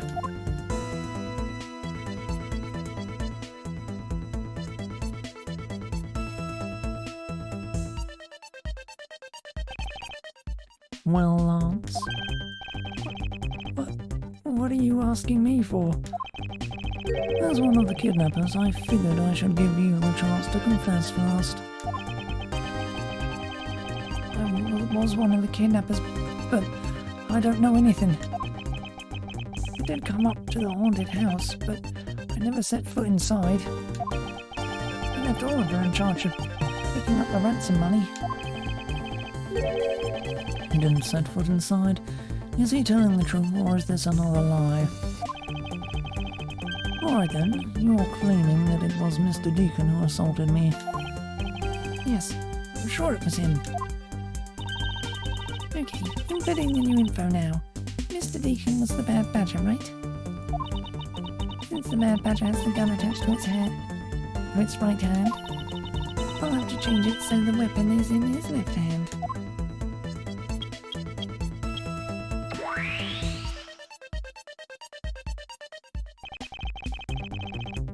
Now to verify the facts of this recreation.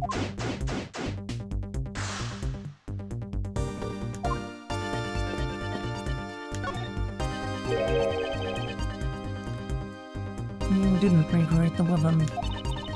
Well, I can't exactly recreate something I know nothing about. So tell me, what were you hit with? The attack came from behind, so I have no idea. But I doubt it was someone's bare hands. Okay then. Where were you hit? I was hit on the right side of my head, just above my temple.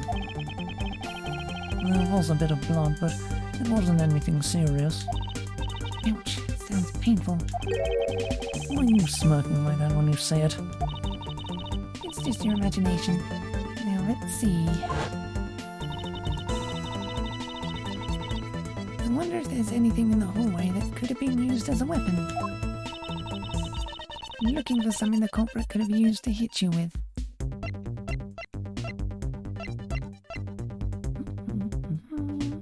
Take that! I have it. There was indeed one such object lying here in this hallway. A prop sword. Are you talking about this thing here? Yes, although we did find it at the kidnapper's hideout. Wait, yes. It's possible that the culprit took it with him after using it on me. Leave no evidence behind, right? Correct. It may be worth a more thorough examination yet. Okay, so what test do you want to run on this sword? The culprit was wearing a costume at the time, so fingerprint analysis is useless. Let's run a luminol test. It's possible that some of my blood found its way onto this. Agent Lang, may I ask for your cooperation in this matter? Like I have a choice. Shinna, call the lab boys. Understood. Except for a dab on the left side, it would appear that the blade is spotless. So it must have been the left side of the prop that hit you then. Right? Okay, I'll update the recreation with this new list of info.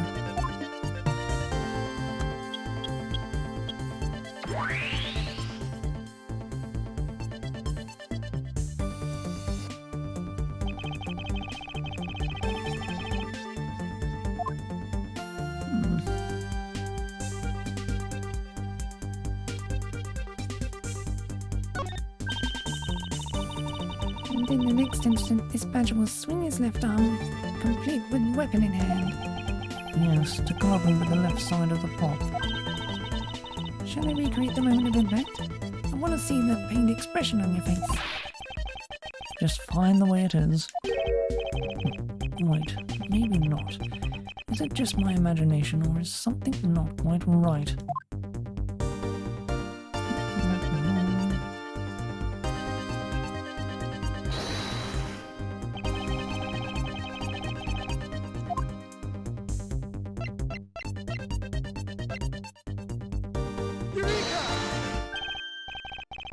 Finally, I found a clear contradiction of facts about this sword.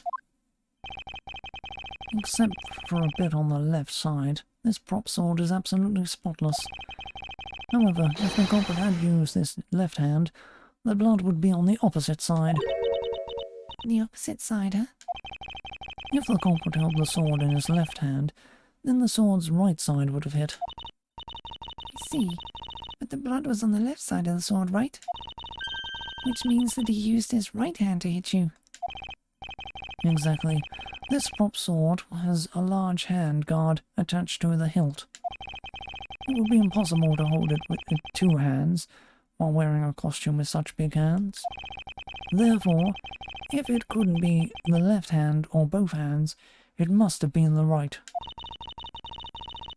I'll change the data to reflect a right-handed swing. Not yet, Kay. There's no sense in changing anything yet. If you change the parameters to the right hand, it'd only create a new contradiction. Changing the prop sword to be in the culprit's right hand would conflict with what?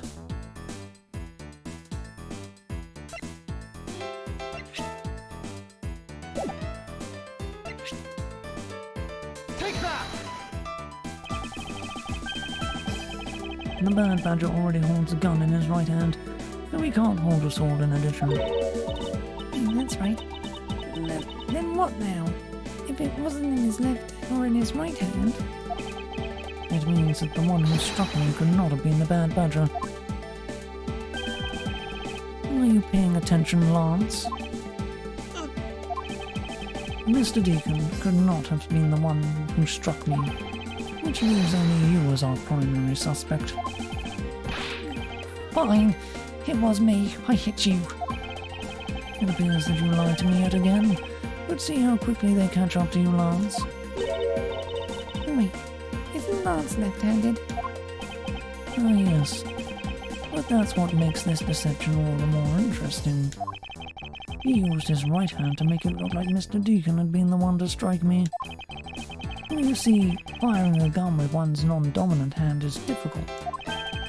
But that level of dexterity isn't required to string a pot sword around. Ugh!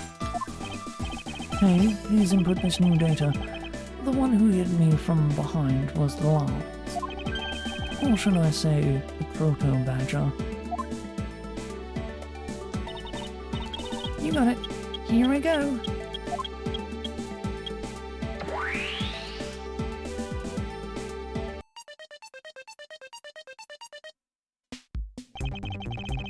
Now we have a faithful recreation of the situation around the attack on me. Right. All we have to do is examine this new recreation and...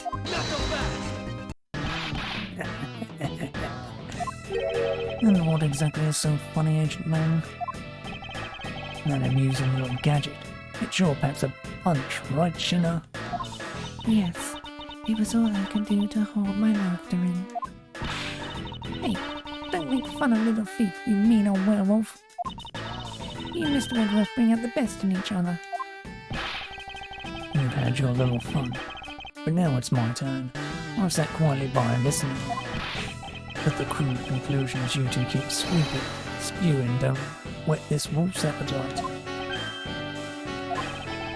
There's no guarantee that your toy will always show the real situation at any given time. All it displays is whatever information you put in there, right? When you put it that way... Your suppositions are wrong. It's not your fault, so I'm going to let you in on this. There is a trick to this haunted house. And what may that be exactly? A trick beyond what your tiny imaginations can produce. Shinna? Here you are. Now, what you missed, girl, is written right here in this pamphlet. The 7 wonders of the haunted house. The disappearing badger. What is this?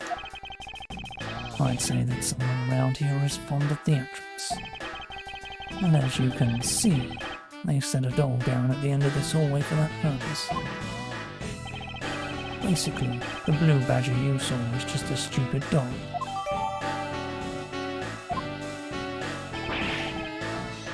How can this be? Guess that throws your whole theory about it being your attacker right out of the window. That can't be right. Maybe the culprit hid the doll somewhere. And then he laid down and pretended to be it instead. The criminal couldn't even hide himself in the hallway. How could he hide a giant doll? Do you get it now? Thanks to your presumptions. Your logic started off weak and led you to the completely wrong conclusion. Now get off your high horse. Mr. Edgeworth? Hey, I wonder if you could please input the new information for me. You don't know when to quit, do you? I can't quit. Not until I can declare that I've found the truth. Agent Lang, for the additional information, you have my thanks. There you go again. We'll see if I care. Okay. Blech. Ugh, horrible. Okay, I'm updating the recreation now.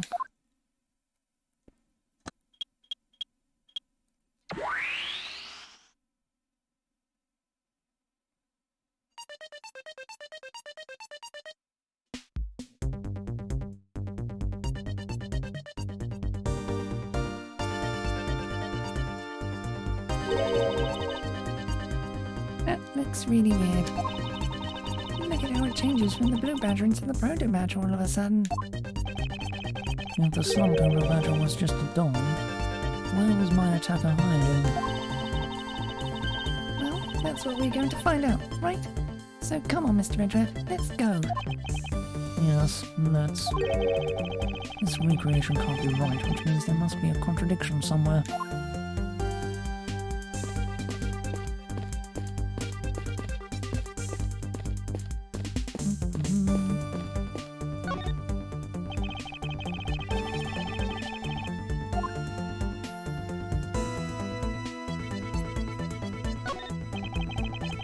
This blue badger is just a doll for use in this haunted house. But the one who killed this blue badger was the bad badger, right? But the one who killed this blue badger was the bear badger, right? According to the Blue Badger Bible, it says that they are each other's worst enemy. Well, because one's an ally of justice and the other's a vile criminal with a gun. Perhaps they were just destined to battle each other. Much like the still samurai and the evil magistrate.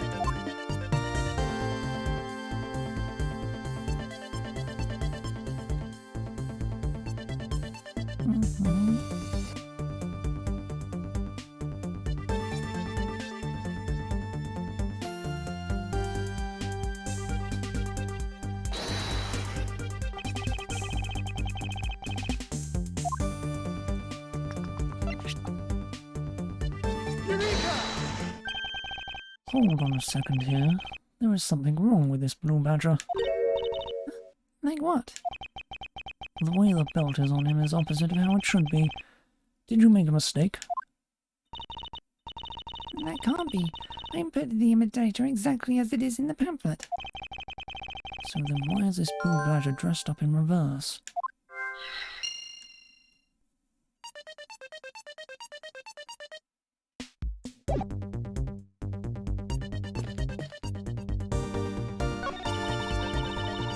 You take a look around, it almost feels more like a house of mirrors. Indeed. Who has ever heard of this many mirrors inside of a haunted house before? At least we know this is the real crime scene thanks to these mirror shards. Hey wait, these shards, there's something different about them. Oh? The ones we found earlier are thicker than the shards from these mirrors on this wall. Look, there's some sort of design on the back too. The pieces from that costume are certainly different from the other mirrors. What does this mean? Could it be that our pieces are not pieces of these mirrors?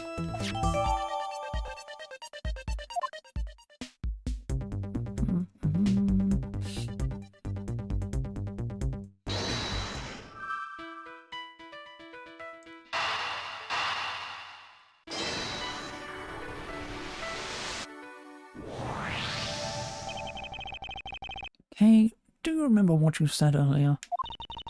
What I said earlier? About what? About how this building might as well have been a house of mirrors. A house of mirrors?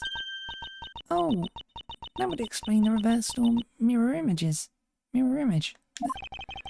Yes, this blue badger might be nothing more than the reflected image of a real one. Then, was the blue badger you saw just a reflection? When I looked down this hallway, I thought it was perfectly straight. However, if there was a mirror... Oh, then it would have actually formed an L shape, right? Precisely. I was deceived. The hallway was almost pitch black. I was deceived. The hallway was almost pitch black. And there was a beam in the way that obstructed my view of the other hallway. Wait, why build this place like that? Sounds pretty pointless to me. Okay, this house is just another attraction at an amusement park. They created a mirror wall for a very specific purpose, one I can point out to you. This was the reason they built a mirror wall.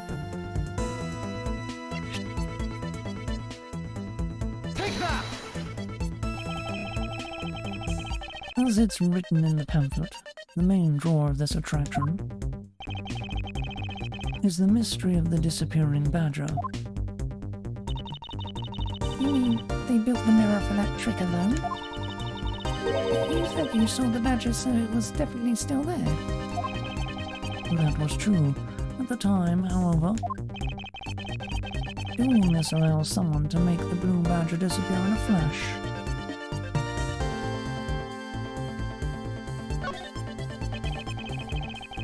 To remove a reflected image, simply move the mirror. First, the mirror was constructed so that it could be moved. Then, beyond where the mirror was, an empty hallway had to be created. Oh. So, when they wanted people to see the blue badger, they would open the mirror. And when they wanted to hide it, they simply had to close it again. This explains why the other side of these fragments have a design on them. And if the pattern is the same as the other walls in this hallway, Then when the mirror is closed, it will blend in with the rest of the walls. This is the mirror trick that this haunted house employs. And this also proves the existence of a hiding place for the culprit. how so? Think about it, Kay. There was a place just outside of my field of vision. The culprit kept out of our sight by hiding here.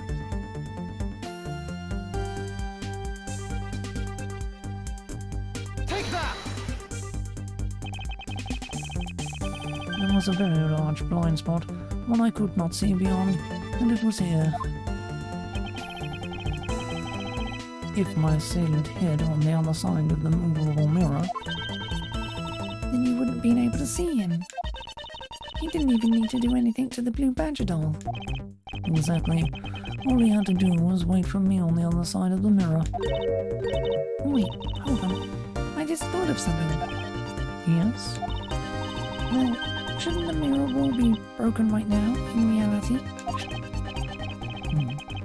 Since we have a few shards of it, we can probably assume it is. Yes, it most definitely is broken. The question is, when was it broken?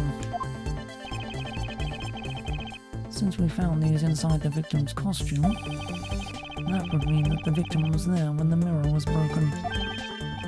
Wait, that sound. Leave the money and go now.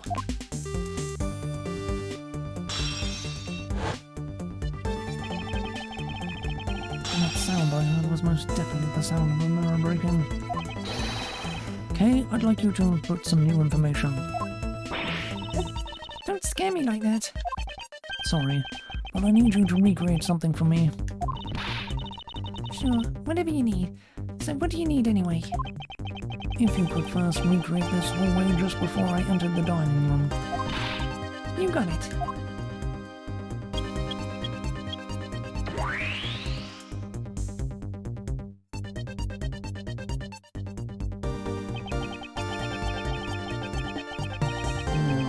This, I believe. Now this. I believe this is how it was right before I entered the dining room. Although at the same time I thought it was but a single straight hallway. And then I went inside. It was around then that I heard the sound of the mirror shattering.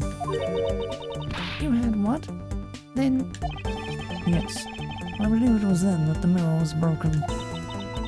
okay, so then when you stepped outside into the hallway again, The mirror wall should no longer exist. Kay, please recreate that. got it.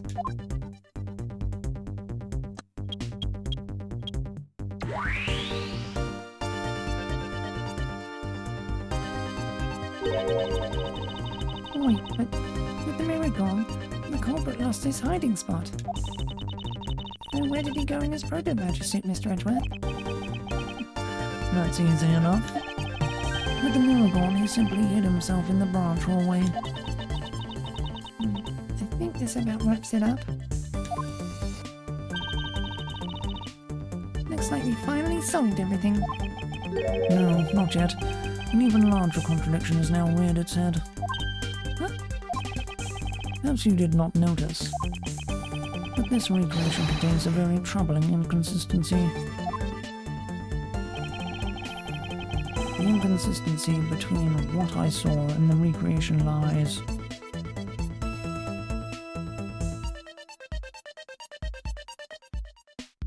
Take that! Okay, take a good look at the end of the hallway. Oh, there's no blue badger there. exactly. The blue badger that I saw in reality is not there. Not here. This is the final point on this long chain of logic. The last remaining contradiction.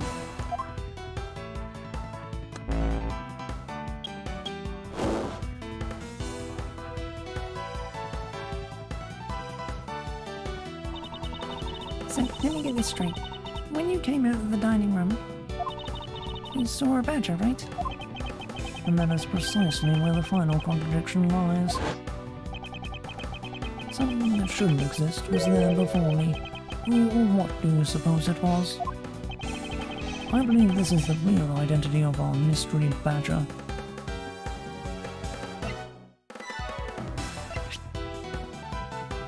Take that!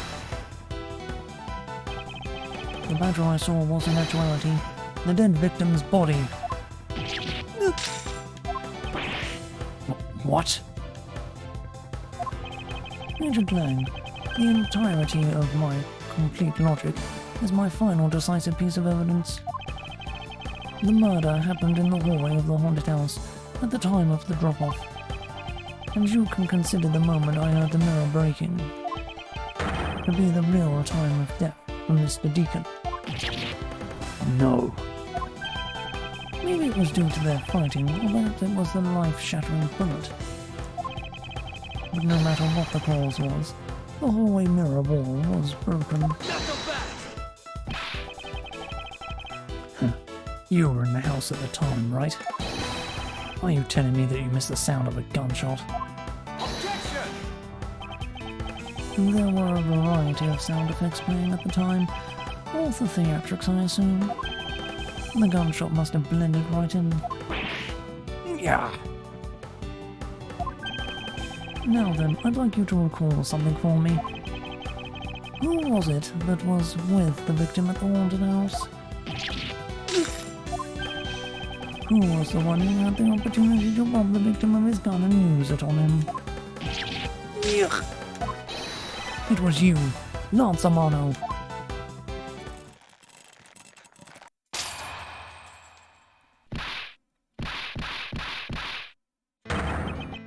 I'm sorry.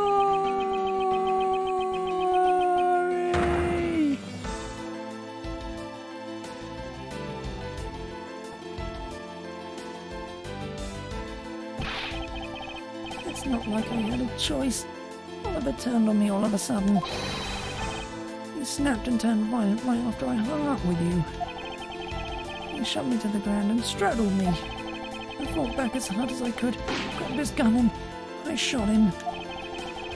Bullet must have went right through his body and shattered the mirror. If I hadn't taken his gun and shot him first, I would have been the one you found. He's a hardened criminal. He's escaped from jail. See? That's justified self-defense. My boy was only trying to protect himself. That remains to be seen, and will have to be resolved in court. Agent Lang, I leave the rest to you. Huh. As if you were the one in charge around here. Guys, arrest those two and get them out of my sight. Wait! I had nothing to do with the murder. The only person who should be arresting is Lance. Dad! So, but you're not slipping away that easily, Mr. Ernest Amano. You tampered with the evidence so that you could cover for your son. What a great dad you are, willing to risk it all. Truly touching. By the way, do you know why I'm really here? And how could I possibly know the answer to such an asinine question? You will me. I came all this way from across the sea just to see you, you know. Only to see me? What's that supposed to mean? I have a few things to ask you, Mr. Amano, about a case from 10 years ago. A case from 10 years ago. What's the name that you use here for that case? Sheena. It's known as the KG8 incident. and the KG8 incident. Oh, so you remember it. Good. Then you recall that the trigger in that case was the Ameno Group scandal. Specifically, a charge of an internal smuggling ring. Smuggling. There's that word again. At the time, the person that was arrested as a ringleader was Mr. Romano's very own secretary, Mr. Colin Devore. Father, Even though you pushed a crime onto your then secretary, Mr. Devore, I always suspected that you were involved with the smuggling ring, Mr. Romano. Mr. Devore was arrested in place of you, which is why when he broke out, you hid him from the police, right? You hid him in exchange for his silence on your little dirty secret. Now. Please calm down. I honestly have no idea what you're talking about. Pretend to be ignorant all you want. We're taking you down to the precinct anyway for a nice long chat.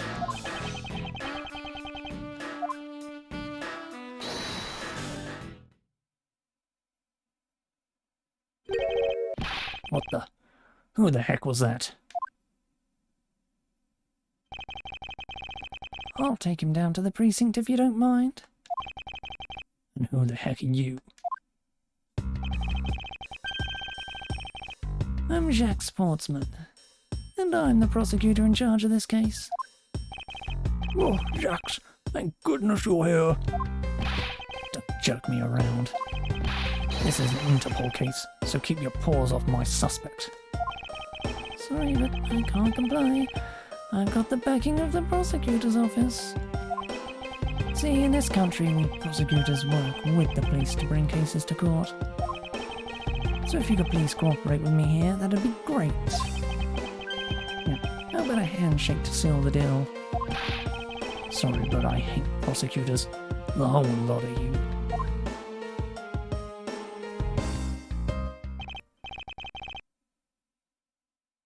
Guys, arrest the two suspects.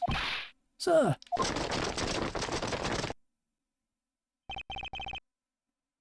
Oh, I almost forgot. Prosecutor Miles Edgeworth, is it? I'd like to thank you.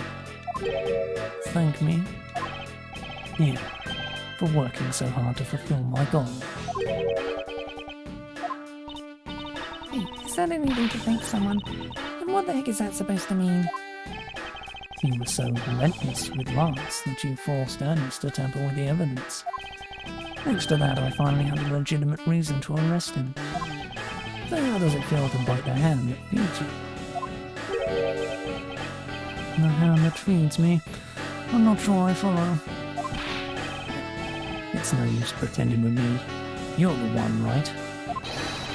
You're the corrupt prosecutor that's working for Mr. Romano in the smuggling ring, right?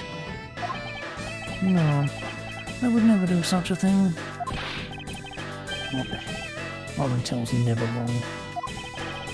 In your prosecutor's office, there's definitely someone working with the ring. So Agent Lang suspected my relation to Mr. Romano. That must be the real reason behind his antagonistic attitude. On top of that, your mentor was Manfred von Karma, right? There were non-stop rumors flying around about forged evidence with that guy. You're not twisting the truth behind those closed courtroom doors too, are you? And the courtroom is a place where the truth is revealed. Well, don't worry. It's not only you. The whole lot of you can't be trusted. The prosecutor who never lost in 40 years. Every defendant must be found guilty. Fueled by those ideas, is it any wonder these courts produce nothing but falsities and lies? It would seem his disdain extends beyond just me. Prosecutors, the courts, why is this man so angry with us all? Rest assured, the next time you meet, I won't be so forgiving. So don't you forget it. Please wait. Agent Sheena. Why does Agent Lang hate all prosecutors so? Lang is the head of the long-honored House of Lang in Zhengfa. The heads of all police-related divisions in that country were of Lang blood. What? What do you mean by that? Aren't they still? They were revered, but that was long ago. They don't hold that sort of sway anymore. And it was all because of the courts. How can that be? A prosecutor once withheld and tampered with the evidence one of the Lang detectives found. That evidence's purity was tarnished and cost the Lang family its honor and trust. But not all prosecutors are like that.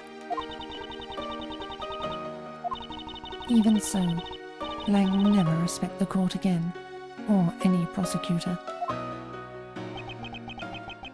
So, Agent Lang is a man who hates all courts and is unwilling to forgive prosecutors.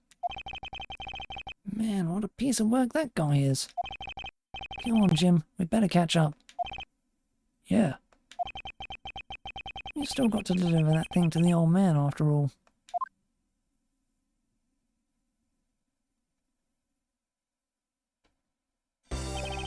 Detective Gumshoe, I believe it's time we wrapped up and headed home ourselves. Yeah. Are you going home too, Mr. Edgeworth?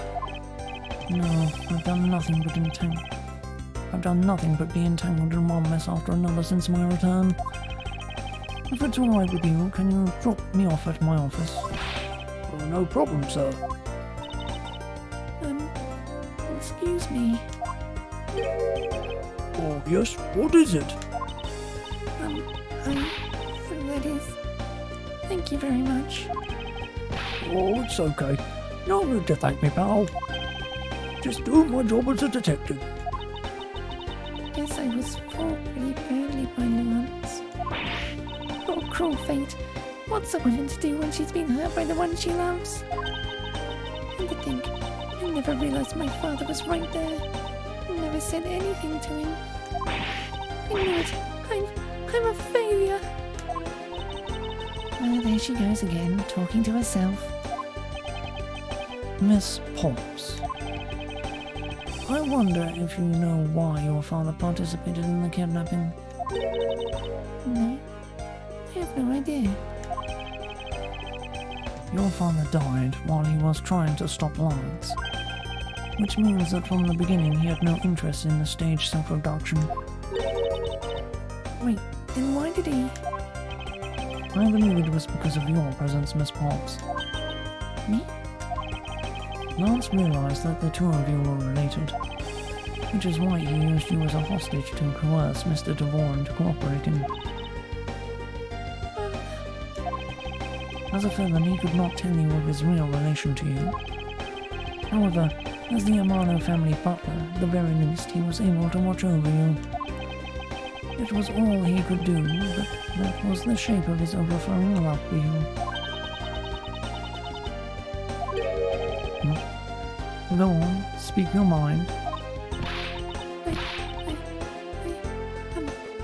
That is... Thank you very much. You're welcome, although there is no need to thank me. No, Lauren, stop. I mean, this man's so much older than you.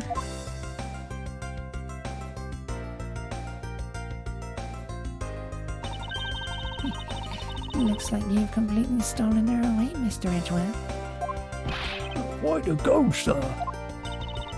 Your technique is way beyond the level of a great thief. What are you going on about now? Well, your deducing the skills may be sound, but you have no street smarts. That's Mr. Edgeworth for you. Yeah, I mean, he still hasn't figured out who I am at all. You haven't remembered in all this time. I guess I'm just gonna have to say it. isn't the first time you've met, you know. What do you mean, pal? Mr. Edgeworth, how do you know this girl? Looks like you totally forgot me too, Gummy. Got me?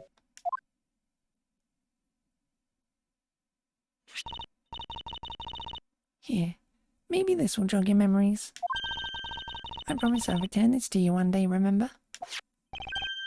That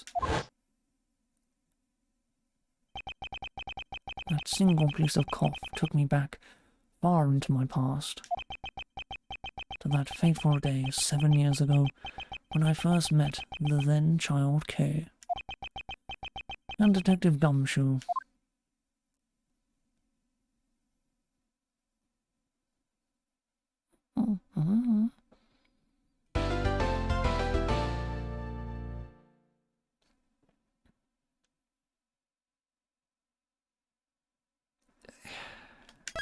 God, this is getting all over the place, isn't it?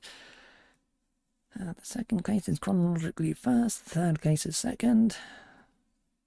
Well, no, this case would be first, wouldn't it? Ugh. Why can't they just do things in order?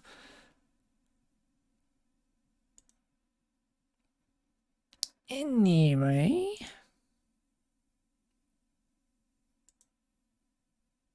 Meh.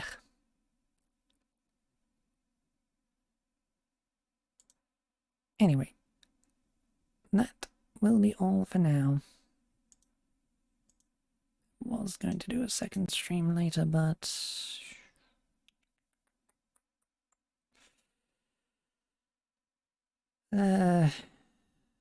Still getting... never mind. Anyway, I can't. That's the point. Tomorrow, though, we'll see. Anyway, that will be all for now, though. Bye!